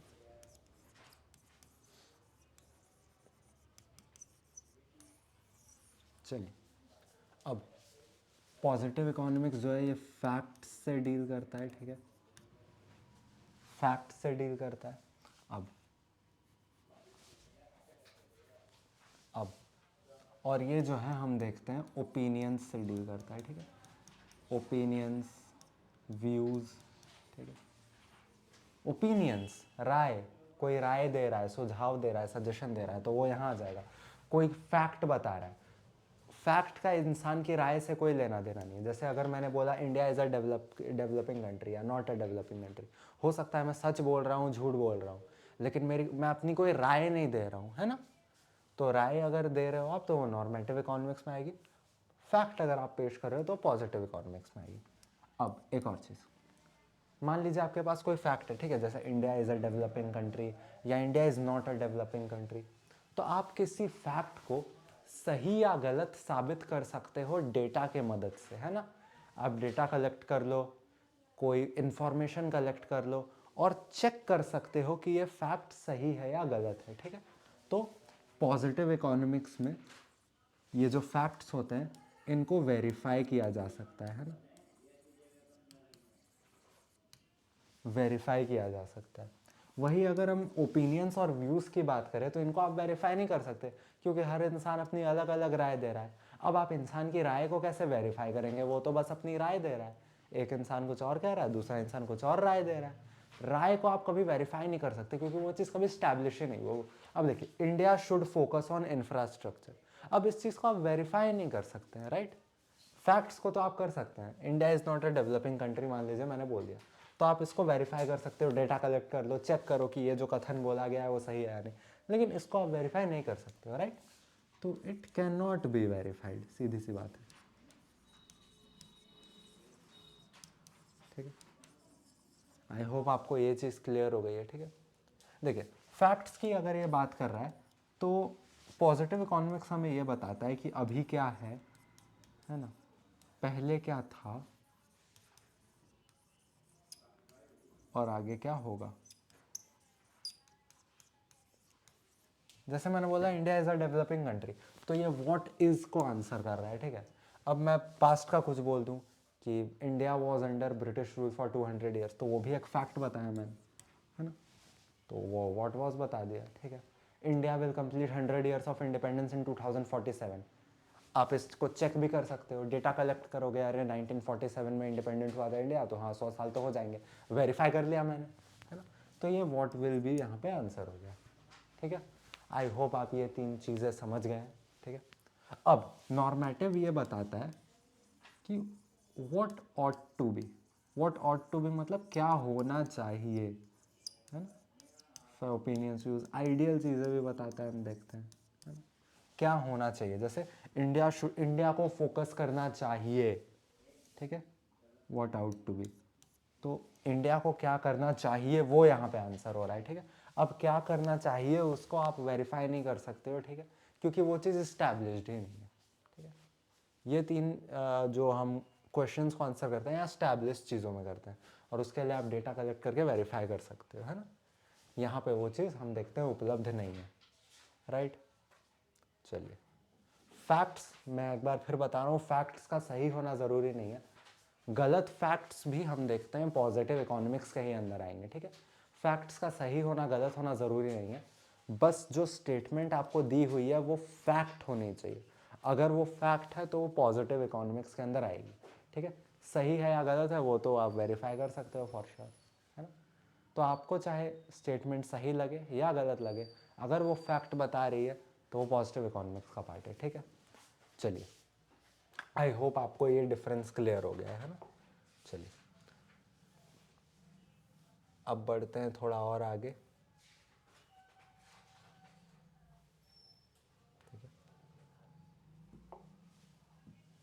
Central problems of an economy. Economy का मतलब हमने क्लियर कर लिया, एक सिस्टम है जहाँ पे लोग अब पैसे कमाते हैं लीगल इकोनॉमिक एक्टिविटीज़ करके, ठीक है। अब आपको मालूम होगा एक इकोनॉमी के अंदर, ठीक है, लोग काम करते हैं, लेकिन काम दो तरीके से करते हैं, या तो गुड्स का एक्सचेंज करते हैं या सर्विसेज का एक्सचेंज करते हैं, ठीक है। या तो गुड्स और सर्विसेज के बीच का डिफरेंस हमने देख लिया, ठीक है। तो इकोनॉमी में हम देखते हैं मोस्टली चीज़ें दो चीज़ों से चलती है, या तो गुड्स या सर्विसेज, है ना। इसके हिसाब से हम देखते हैं इकोनॉमीज चलती है, गुड्स एंड सर्विसेज प्रोड्यूस होते हैं, ठीक है। अब गुड्स आपको मालूम है, गुड्स भी तरह तरह के होते हैं, ठीक है। जैसे आपके हो गए कंज्यूमर गुड्स, कंज्यूमर गुड्स यानी कि जो नॉर्मली आप कंज्यूम कर रहे हो एज अ कंज्यूमर, राइट। कोई खाने पीने का सामान हो गया, लाइक दैट, सो ठीक है। हम देखते हैं कैपिटल गुड्स हो गए, ठीक है। कैपिटल गुड्स मतलब आपके जो मशीन वगैरह हम देखते हैं, ठीक है, मशीन वगैरह, ठीक है। हम देखते हैं कुछ वॉर गुड्स भी होते हैं, वॉर गुड्स मतलब जो वॉर में काम आते हैं, जैसे हथियार, है ना, ठीक है।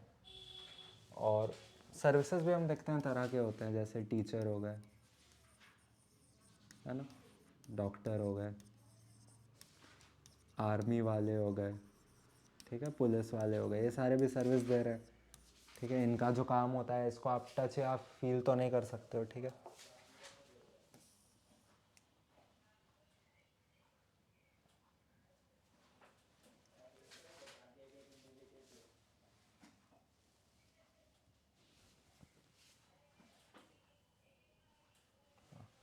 चलिए, हाँ, तो इनके काम को आप टच या फील तो नहीं कर सकते हो, है ना।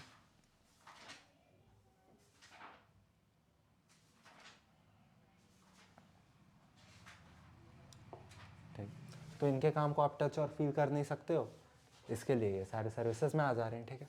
अब इतने सारे गुड्स हैं, इतने सारे सर्विसेज हैं, है ना। तो अब देखिए, रिसोर्सेज तो लिमिटेड है, ठीक है।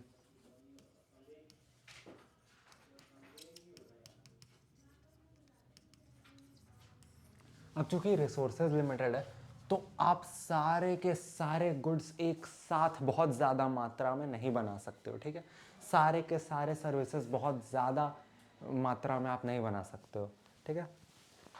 आपको यहाँ पर क्या करना होगा, हमने सबसे पहले डिस्कस किया था कि रिसोर्सेज के लिमिटेड होने की वजह से, वांट्स अनलिमिटेड होने की वजह से ये भी बनाना है, ये भी बनाना चाहते हैं, ये भी बनाना चाहते हैं, ये सब भी देना चाहते हैं, है ना।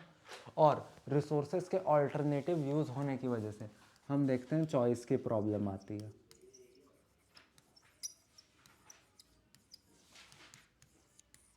ठीक है, चॉइस की प्रॉब्लम आती है। अब प्रोडक्शन जो भी कर रहे हैं, या हमारी जो सरकार है, या जो भी प्राइवेट प्लेयर्स हैं, ठीक है, उनको भी ये प्रॉब्लम फेस करनी पड़ती है, क्योंकि रिसोर्सेज लिमिटेड है, ऑल्टरनेटिव यूजर्स है, और वो बहुत सारी चीज़ें प्रोड्यूस करना चाहते हैं। तो अब सबसे पहला सवाल जो मोस्टली हमारी सरकार को परेशान करता है कि हम कैपिटल गुड्स ज़्यादा बनाए या कंज्यूमर गुड्स ज़्यादा बनाए या वॉर गुड्स ज़्यादा बनाए या सर्विसेज ज़्यादा प्रोड्यूस करे, है ना। ये सवाल सबसे पहले हम देखते हैं परेशान करता है हमारी सरकार को, और यही हमारी इकोनॉमी की सबसे पहली सेंट्रल प्रॉब्लम है, व्हाट टू प्रोड्यूस, है ना, what to produce. Resources of course limited है, तो आप सारे के सारे गुड्स बड़ी मात्रा में नहीं बना सकते, ठीक है। तो इसका मतलब आपको सबसे पहले डिसाइड करना पड़ेगा व्हाट टू प्रोड्यूस, क्या क्या प्रोड्यूस करना है, ठीक है। इसके भी दो स्टेजेस होते हैं। पहले तो हमें यही डिसाइड करना होता है कि व्हाट टू प्रोड्यूस, प्रोड्यूस क्या करे, ठीक है। कंज्यूमर गुड करे, कैपिटल गुड करे, ठीक है। व्हाट टू प्रोड्यूस, ये करे ये करे ये करे, किसको सैक्रिफाइस करे, ठीक है, इसको करे इसको करे इसको करे, ठीक है। ये सब पहले चूज़ किया जाता है, व्हाट टू प्रोड्यूस क्या करना है, ठीक है, किस कॉम्बिनेशन में करना है, वॉर गुड और कंज्यूमर गुड को करना है या कंज्यूमर कैपिटल को करना है या फिर कैपिटल को ज़्यादा करना है, कंज्यूमर को करना है, या वॉर को करना ही नहीं है, या इन दोनों को करना है, ठीक है। तो क्या कंज्यूम करना है और किस कॉम्बिनेशन में करना है, ये हम देखते हैं इस एस्पेक्ट पे आता है, ठीक है। उसके बाद आपने डिसाइड कर लिया कि ठीक है वॉर गुड्स बनाएंगे और कंज्यूमर गुड्स बनाएंगे, ठीक है, मान लो इतने इतने बनाएंगे, है ना, ये दो बनाएंगे हम मिल करके, कॉम्बिनेशन हमने बना लिया कि वॉर गुड्स और कंज्यूमर गुड्स बना रहे हैं इस स्टेज के अंदर, है ना। ये दो बनाने हैं, मतलब ये बनाना है और ये बनाना है, इन दोनों का कॉम्बिनेशन हमें तैयार करना है ना, ये आपने डिसाइड कर लिया मान लीजिए। दूसरा सवाल उठता है, in what quantity, in what quantity to produce. Decide कर लिया कि हाँ ठीक है वॉर गुड्स बनाएंगे और कंज्यूमर गुड्स बनाएंगे, लेकिन कितनी क्वांटिटी में बनाएंगे, वॉर गुड्स हम कितनी क्वांटिटी में बनाएं, कंज्यूमर गुड्स कितनी क्वांटिटी में बनाएं, किसको ज़्यादा बनाएं, कंज्यूमर को ज़्यादा बनाएं या वॉर को ज़्यादा बनाएं, क्योंकि कंज्यूमर गुड्स आप ज़्यादा बनाएंगे तो आपको वॉर गुड्स कम बनाने पड़ेंगे, वॉर गुड्स ज़्यादा बनाएंगे तो कंज्यूमर गुड्स आपको कम बनाने पड़ेंगे, ठीक है। तो ये सवाल और ये जो प्रॉब्लम ऑफ चॉइस है ये हमारी सरकार के पास आता है, और सरकार अलग अलग सिचुएशन में अलग अलग डिसीजन लेती है ना। जैसे मान लीजिए युद्ध का समय चल रहा है, ठीक है, तो उस वक्त सरकार वॉर गुड्स ज़्यादा बना देती है और कंज्यूमर गुड्स कम बना देती है। नॉर्मल समय में कंज्यूमर गुड्स और कैपिटल गुड्स ज़्यादा बना देती है, हम देखते हैं वॉर गुड्स कम बना देती है ना। तो इस तरीके से हम देखते हैं सरकार इस सवाल का हम देखते हैं सामना करती है। अलग अलग जो टाइप होती है इकोनॉमीज़ की, जैसे कि centrally planned economy, capitalist economy, mixed economy. Economies पे इकोनॉमी किस टाइप का है उस पर भी बहुत ज़्यादा निर्भर करता है। हर एक जो अलग अलग टाइप की इकोनॉमी है वो अलग अलग तरह के डिसीजंस लेती है इन सवालों को सॉल्व करने के लिए, है ना। तो हम देखते हैं व्हाट टू प्रोड्यूस में क्या बनाना है और किस कॉम्बिनेशन में बनाना है वो, और अगला एस्पेक्ट जो इसी के अंदर आता है वो है कि कितना बनाना है, ठीक है। पहले में क्या बनाना है, किस कॉम्बिनेशन में बनाना है, क्या क्या बनाना है आपको वो देखना है ना, क्या क्या बनाना है, और दूसरे में आप जो भी आपने कॉम्बिनेशन चुना उसकी कितनी क्वांटिटी बनानी है, ठीक है। तो यह है हमारा पहला सवाल। चलिए अब आपने डिसाइड कर लिया कि क्या क्या बनाना है ना। दूसरा सवाल आता है कि कैसे बनाएं।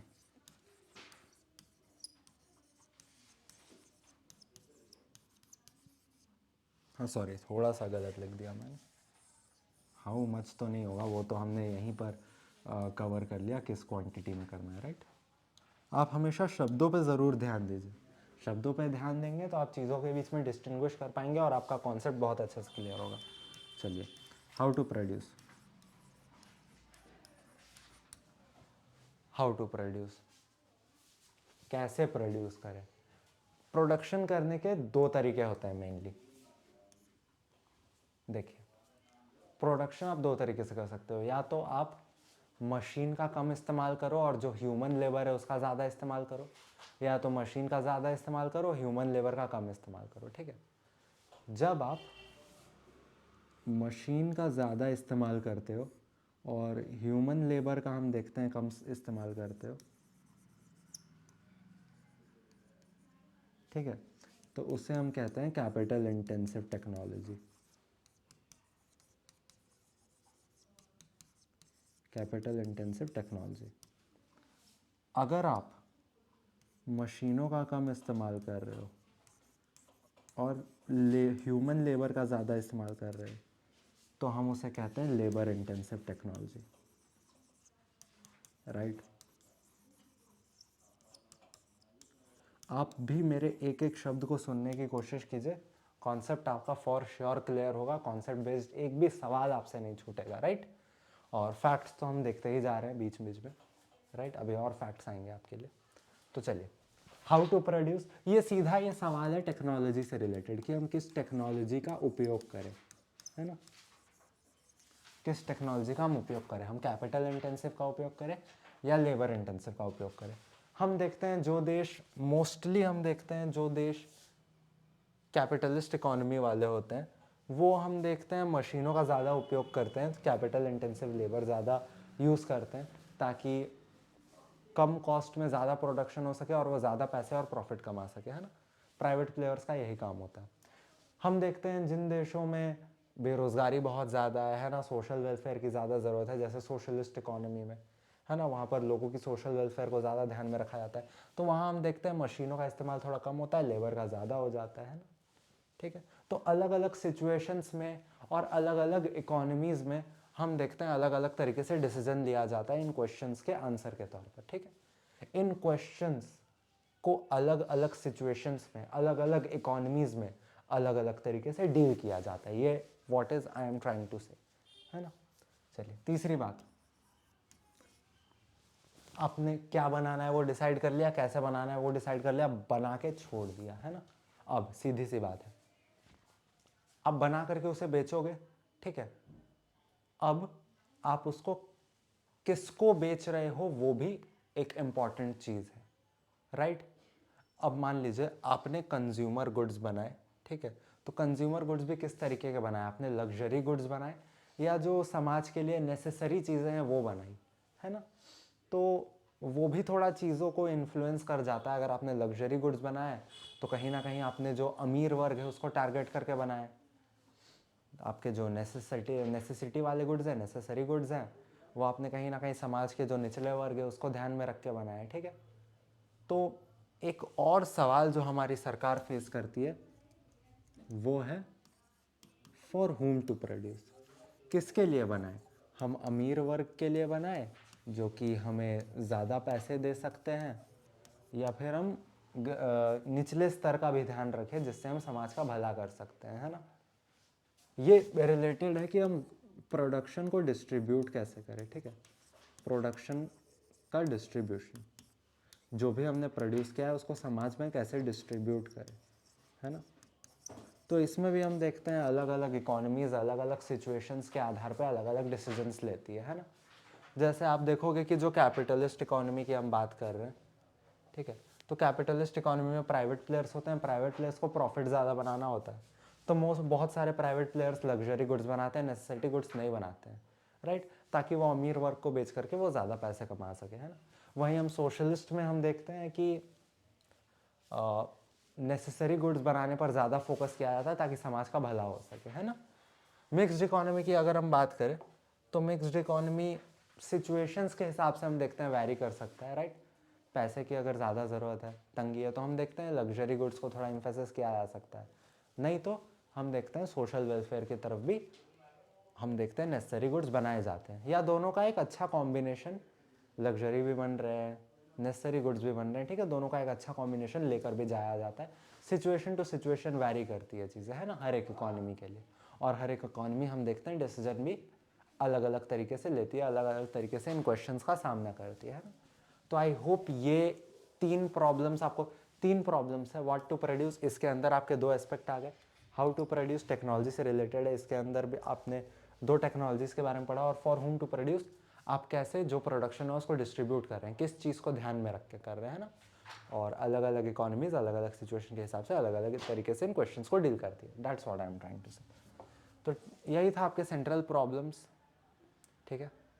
अब ठीक है, अब आते हैं थोड़ा सा इस पे, प्रोडक्शन पॉसिबिलिटी कर्व पे, ठीक है।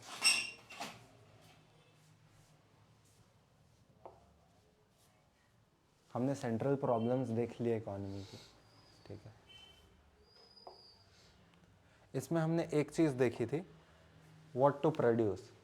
व्हाट टू प्रोड्यूस में हम डिसाइड करते हैं कि क्या क्या बनाना है। ठीक है, मान लो आप इस स्टेज में हो, ठीक है, आप एक प्रोड्यूसर हो और आप इस स्टेज में हो, व्हाट टू प्रोड्यूस। ठीक है, आप डिसाइड कर रहे हो कि आपको क्या क्या प्रोड्यूस करना है ना। या मान लो आप गवर्नमेंट ही हो या एक प्रोड्यूसर हो जो बहुत सारी चीज़ें बना रहा है लिमिटेड रिसोर्सेज के साथ। ठीक है, अब मान लो आप एक प्रोड्यूसर हो, ठीक है, आपके पास जो रिसोर्सेज हैं वो गिवन है। गिवन है इन द सेंस कि आपको एक बंच ऑफ रिसोर्सेज दे दिया गया है। ठीक है, आपको रिसोर्सेज की एक स्पेसिफाइड अमाउंट, रिसोर्सेज का एक स्पेसिफाइड अमाउंट दे दिया गया है और उससे आगे आप बढ़ नहीं सकते, आपको उतने में ही पूरा प्रोडक्शन निपटाना है। ठीक है, गिवन, ये आप लिमिटेड भी मान सकते हो, ऑफ कोर्स उसके आगे आप बढ़ नहीं सकते। ठीक है, रिसोर्स गिवन है, आपने जो प्रोडक्शन आप करना चाहते हो उसमें जो रिसोर्सेज का इस्तेमाल हुआ बहुत अच्छे से हुआ, बेस्ट यूज़ किया आपने रिसोर्सेज का, मतलब रिसोर्सेज का उससे अच्छा बेस्ट यूज़ किया ही नहीं जा सकता। ठीक है, आप ये मान के चलो आपने बेस्ट यूज़ किया, पूरे पूरे सारे रिसोर्सेज का आपने इस्तेमाल किया पूरे अच्छे से और बेस्ट यूज़ किया, इफ़िशिएंटली यूज़ किया। ठीक है,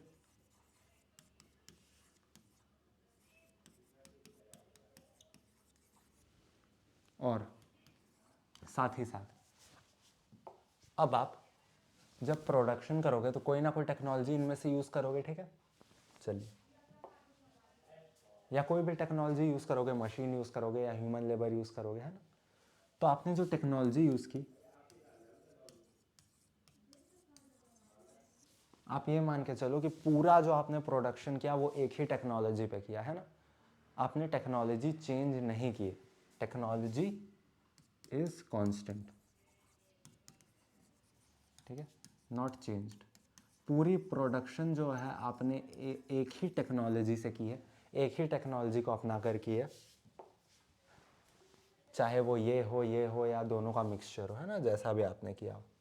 ठीक है, टेक्नोलॉजी कांस्टेंट है, आपने पूरे प्रोडक्शन के प्रोसेस में एक बार भी टेक्नोलॉजी चेंज नहीं की। ठीक है, आपने रिसोर्सेज को बहुत अच्छे से इस्तेमाल किया, बेस्ट यूज़ किया, उससे अच्छा यूज़ नहीं किया जा सकता उसका, उससे अच्छा यूज़ उसका किया ही नहीं जा सकता। सारे रिसोर्सेज को यूज़ किया और सबसे बेस्ट तरीके से, और जो लिमिटेड रिसोर्सेज थे उन्हीं में किया, है ना, जो गिवन स्पेसिफाइड अमाउंट था उसी में किया, उससे आगे आप नहीं बढ़े। आप ये तीन चीज़ें मान करके चलेंगे। ठीक है, तीन अजम्पशंस।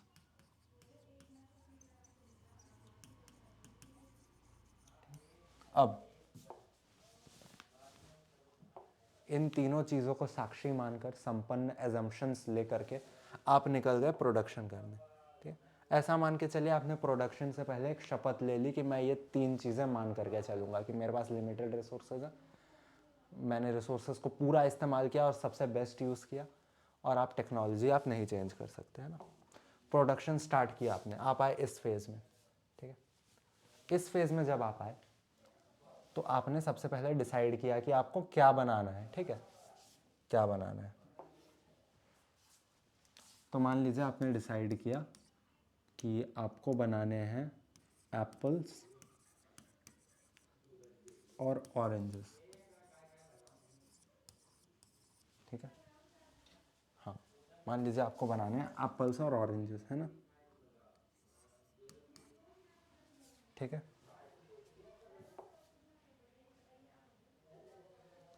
अब ये आपने डिसाइड कर लिया ऊपर वाला एस्पेक्ट कि व्हाट टू प्रोड्यूस, एप्पल और ऑरेंजेस बनाने हैं। नीचे in what quantity to produce, है ना।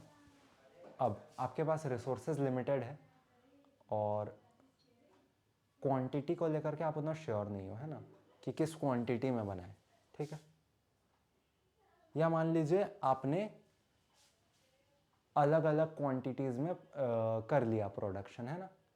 जब आपने पहले दिन प्रोडक्शन किया, मान लीजिए वो जो गिवन लिमिटेड रिसोर्सेज थे वो आपको, आपने मान लीजिए 7 दिन तक प्रोडक्शन किया। ठीक है, हर दिन आपको ये तीन चीज़ें की गई, हर दिन आपको एक स्पेसिफाइड अमाउंट दिया गया, सेम स्पेसिफाइड अमाउंट 7 दिनों तक, हर दिन आपने फुल्ली इफिशिएंटली यूटिलाइज किया सेम टेक्नोलॉजी के साथ। ठीक है, हाँ, अब सातों दिन आपने अलग अलग क्वांटिटीज़ की, किसी दिन एप्पल्स ज़्यादा उगा दिए, किसी दिन ऑरेंजेस ज़्यादा उगा दिए, है ना। अब आपको मालूम है रिसोर्सेज लिमिटेड है, तो अगर आप एप्पल्स ज़्यादा उगाओगे तो ऑरेंजेस आपको कम करने पड़ेंगे, ऑरेंजेस बढ़ाओगे तो एप्पल्स कम करने पड़ेंगे, ठीक है। मान लीजिए आपने 7 दिनों तक ऐसा किया, ठीक है। ठीक, डे एप्पल ऑरेंजेस 7 दिनों तक किया, मतलब मैं आपको एग्जांपल दे रहा हूँ, कॉन्सेप्ट क्लियर रखिए।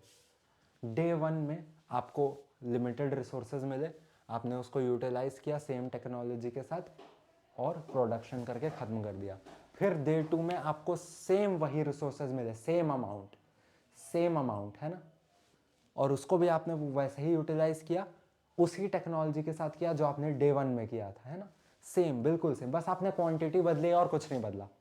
डे 1 में आपको जो जितना मिला था उतना ही मिला, जितने भी किलोग्राम्स, जितने पैसे मिले थे, जो भी रिसोर्स, चाहे वो पैसे हो चाहे कुछ भी हो, ठीक है, आपको वो मिला, ठीक है। डे 1 में जितना मिला डे 2 में भी उतना ही मिला। आपने सेम तरीके से उसका यूटिलाइजेशन किया, सेम हम देखते हैं टेक्नोलॉजी के साथ। डे 1 में आपको जो टेक्नोलॉजी मिली थी डे 2 में भी वही, ठीक है। हम डेज को इसलिए लेकर के चल रहे हैं, डे 1 डे 2 ऐसा इसलिए कर रहे हैं ताकि हम अलग अलग क्वांटिटीज़ को चेक कर सकें, ठीक है। क्योंकि डे 1 डे 2, डे 1 से लेकर डे 7 तक काम वैसे ही हुआ है, रिसोर्सेज उतने ही थे जितने डे 1 में थे। अगर डे 1 में मान लीजिए आपको पैसे अगर मान के चले रिसोर्सेज को, तो डे 1 में आपको 10,000 मिले तो डे 2 में भी 10,000 मिलेंगे, है ना। डे 1 में अगर आपने एकदम बेस्ट यूज़ किया तो डे 2 में आप उतना ही बेस्ट यूज़ करोगे, है ना। चलिए, बेस्ट यूज़ का मतलब ही ये होता है सबसे, मतलब सबसे बेस्ट, सबसे तगड़ा जो आप यूज़ कर सको, उससे ऊपर आप खतरनाक तरीके से यूज़ ही ना कर सको, ठीक है। उसके ऊपर आप उसका बेस्ट यूज़ कर ही ना सको, उसके ऊपर उसका सबसे इफिशिएंट यूज़ है ही नहीं, सबसे बेस्ट यूज़, है ना। तो आपने हर दिन उस लेवल पे आप पहुँचे हो, हर दिन आपने उसका बेस्ट यूज़ किया और पूरा यूज़ किया, और हर दिन आपने सेम टेक्नोलॉजी लगाई, ठीक है। तो मान लीजिए डे 1 2 3 4 5 6 7,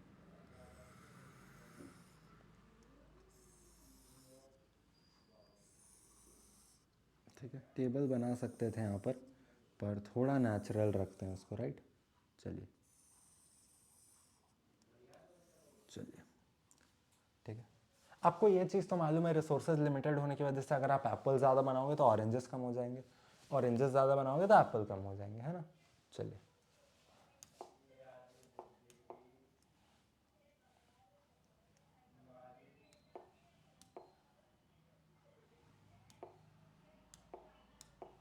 देखिए, मान लीजिए 10 एप्पल बनाए, ठीक है। नहीं, मान लीजिए उस दिन एक एप्पल बनाए, ठीक है, एक एप्पल बनाए और 10 ऑरेंजेस बना पाया, है ना। 10 ऑरेंजेस आपको दिख रहा है, हो थोड़ा सा इशू है इसमें, अच्छा।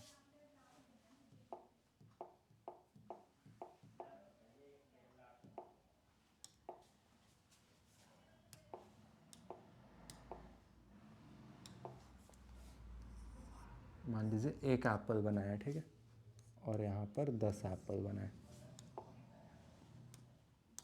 ठीक है। एक एप्पल 10, मान लीजिए आपने इसकी क्वांटिटी बढ़ा करके 2 कर दी, ठीक है।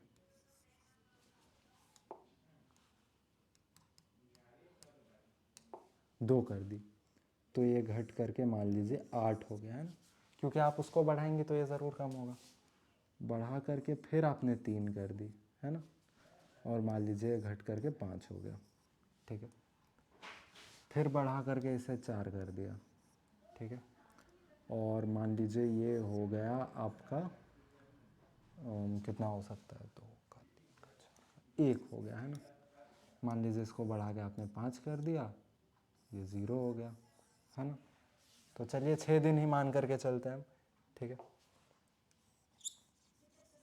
6 दिन ही मान करके चलते हैं, ज़्यादा अच्छे से आपको कॉन्सेप्ट समझ में आएगा इन दैट वेरी केस, ठीक है। चलिए 6 दिन ही मान करके चलिए, क्योंकि हमने ज़ीरो कर दिया है ऑलमोस्ट ऑरेंज की अगर हम बात करें तो, ठीक है। चलिए, तो आई होप आपको ये चीज़ समझ में आ गई, ठीक है। अलग अलग दिनों में हम देखते हैं अलग अलग लेवल। अच्छा 1 2 3 4 5 चलिए उधर भी एक डाल देते हैं, ठीक है। मान लीजिए एप्पल 0 है और यहाँ पे 11 है, ठीक है। एप्पल 0 है और आपके 11 ऑरेंजेस हैं। एप्पल्स हैं 0 और ऑरेंजेस हैं 11, राइट। चलिए ठीक है। तो आई होप आपको ये चीज़ समझ आ गई है, ठीक है। अब इस चीज़ को आपको अगर ग्राफ में दिखाना है, ठीक है, थोड़ा सा दूसरा कलर लेते हैं।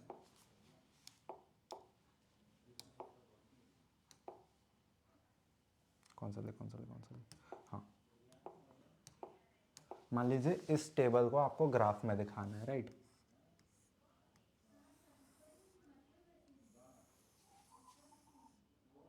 थोड़ा सा ऐसे हो जाता है, right, so do pardon with me. चलिए अब ठीक है, ये होता है एक्स एक्सिस, आपको पता है ये होता है वाई एक्सिस और ये होता है 0, ठीक है। अब थोड़ा सा क्वेश्चन आता है कि वाई में किसको रखे, एक्स में किसको रखे। तो सीधी सी बात है, जिसमें संख्या घट रही है उसको आप वाई में रखेंगे, ठीक है। तो यहाँ देखिए संख्या किस में घट रही है, ऑरेंजेस में घट रही है, राइट। तो हम ऑरेंजेस को यहाँ रखेंगे, ठीक है। और एप्पल्स को हम देखते हैं यहाँ रखेंगे, है ना।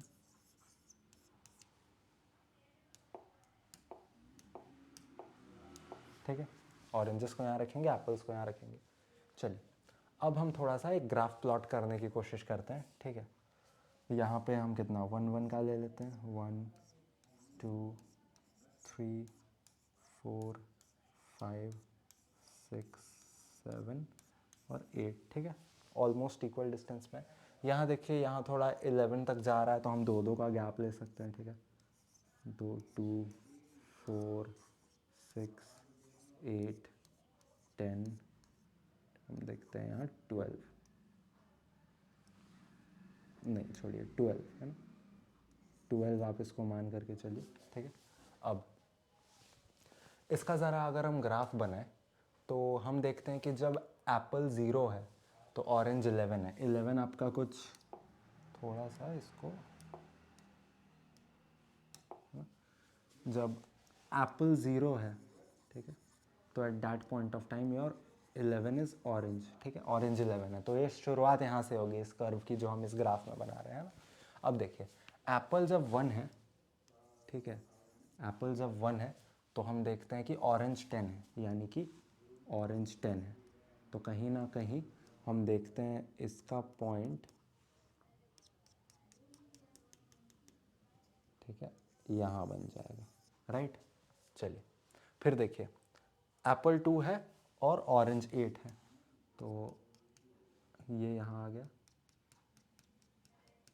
और ये यहाँ के यहाँ दोनों मिल गए, ठीक है। तो ये यहाँ पॉइंट बन जाएगा, ठीक है। हम देखते हैं एप्पल 3 है और ऑरेंज 5 है, 5 यहाँ होगा ऑलमोस्ट, ठीक है।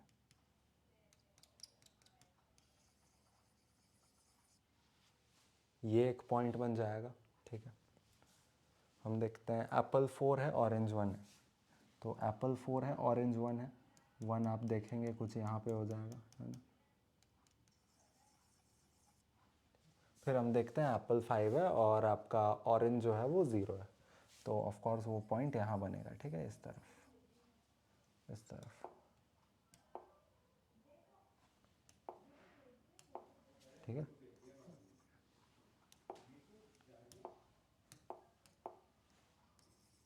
This is your point A आप बोल सकते हो, इसको आप पॉइंट बी बोल सकते हो, इसको सी, इसे डी, इसे ई और इस वाले को एफ, राइट। चलिए आई होप आपको ग्राफ में कुछ डाउट नहीं होगा, हो तो कमेंट्स में ज़रूर बताइएगा। हाउएवर बहुत क्लियर क्रस्ट के साथ हमने बनाया इसको, ठीक है। अब आप इन सब पॉइंट्स को जब ज्वाइन करेंगे तो you will see one thing,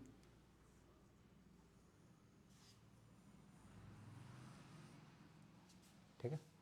ऐसा सा कुछ बना है, ऐसा यानी कि ऐसा सा कुछ बना है, आप देखो यहाँ पे, राइट।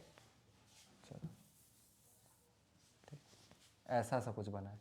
इसी कर्व को हम कहते हैं प्रोडक्शन पॉसिबिलिटी कर्व, है ना। यही है आपकी, चलिए यहाँ नहीं लिखते हैं, चलिए इसी कर्व को हम कहते हैं प्रोडक्शन पॉसिबिलिटी कर्व और it is known as PPC, right. चलिए, तो अब आपको ये समझ में आ गया कि पीपीसी क्या है। तो पीपीसी की आपको थोड़ी सी डेफिनेशन बता देते हैं, ठीक है। पीपीसी का मतलब होता है it's the graphical representation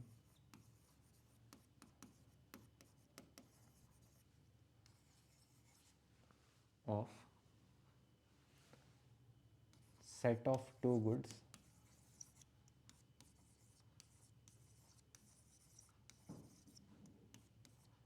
being produced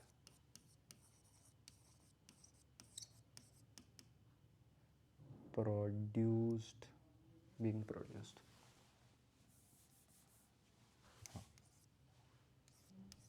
being produced with given resources, the given resources, ठीक है, fully and efficiently utilized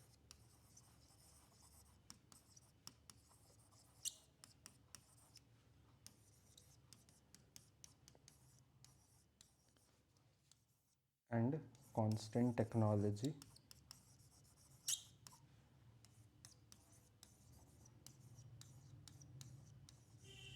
ठीक है, with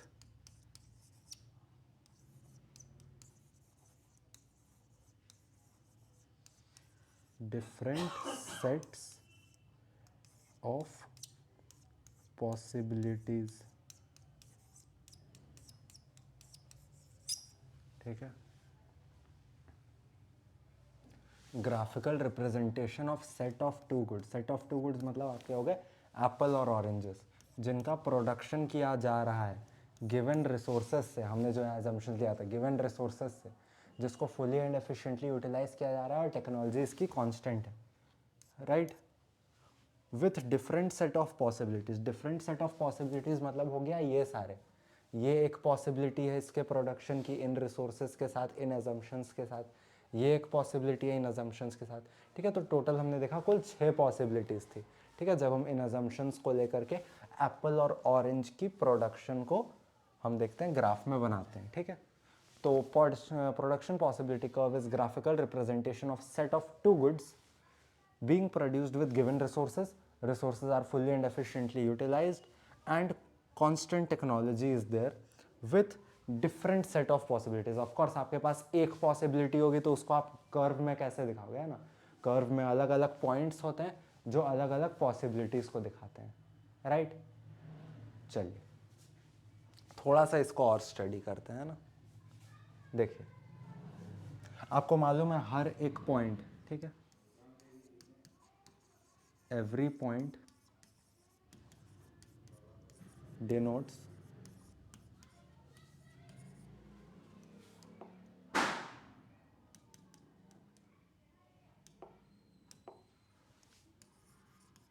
every point denotes different possibility, है ना। हर एक पॉइंट अलग अलग पॉसिबिलिटी को बता रहा है। अगर आप ए को देखोगे तो ये वाली पॉसिबिलिटी को बता रहा है ना, कि 0 एप्पल्स और 11 ऑरेंजेस में क्या होगा। बी को अगर आप देखो तो 1 एप्पल और 10 ऑरेंजेस वाली बता रहा है। सी को देखोगे 2 एप्पल 8 ऑरेंजेस वाली, है ना। मैं फिर से बता रहा हूँ, ए को अगर आप देखोगे तो पॉइंट ए बता रहा है ये वाली पॉसिबिलिटी, डे 1 वाली पॉसिबिलिटी कि 0 एप्पल्स में 11 ऑरेंजेस। बी को देखोगे तो वो डे 2 वाली बता रहा है 1 एप्पल में 10 ऑरेंजेस, है ना। और ऐसे ही बाकी सारे पॉइंट्स भी बता रहे हैं, ठीक है। आई होप आपको ये चीज़ समझ आ गई है। अब एक और चीज़ देखिए, आपके रिसोर्सेज लिमिटेड हैं, रिसोर्सेज का बेस्ट यूज़ किया है, इससे बेस्ट यूज़ आप नहीं कर सकते हो, ठीक है। इससे बढ़िया यूज़ इन रिसोर्सेज का नहीं हो सकता है। सबसे बढ़िया रिसोर्स का यूटिलाइजेशन किया है आपने, है ना। इससे बढ़िया यूटिलाइज आप कर नहीं सकते। इसका मतलब इससे ज़्यादा आप प्रोड्यूस नहीं कर सकते, है ना। इन रिसोर्सेस को लिमिटेड जो है, ठीक है, लिमिटेड रिसोर्सेस को आपने बेस्ट यूज़ किया है, इसका मतलब कि आप इन गिवन रिसोर्सेस के साथ इससे ज़्यादा प्रोडक्शन नहीं कर सकते हो, ठीक है। अगर आपने 0 एप्पल्स बनाए हैं तो आप 11 ऑरेंजेस से ज़्यादा नहीं कर सकते हो। 1 एप्पल बनाया तो 10 ऑरेंजेस से ज़्यादा नहीं कर सकते हो। 8 ऑरेंजेस बनाए हैं तो 2 एप्पल से ज़्यादा नहीं कर सकते हो, है ना। इससे ज़्यादा आप प्रोड्यूस नहीं कर सकते हो। इससे ज़्यादा प्रोड्यूस करने के लिए आपको तीनों एजम्पशंस में कोई चेंज लाना होगा। रिसोर्स लिमिटेड है, उसको बढ़ाना पड़ेगा, है ना। रिसोर्स बढ़ जाएंगे तो उसका यूटिलाइजेशन भी हम देखते हैं फुली बढ़ जाएगा, और टेक्नोलॉजी चेंज करने से भी काम चल सकता है। लेकिन अगर आप इन तीनों में से कुछ चेंज नहीं कर रहे हो, हाँ,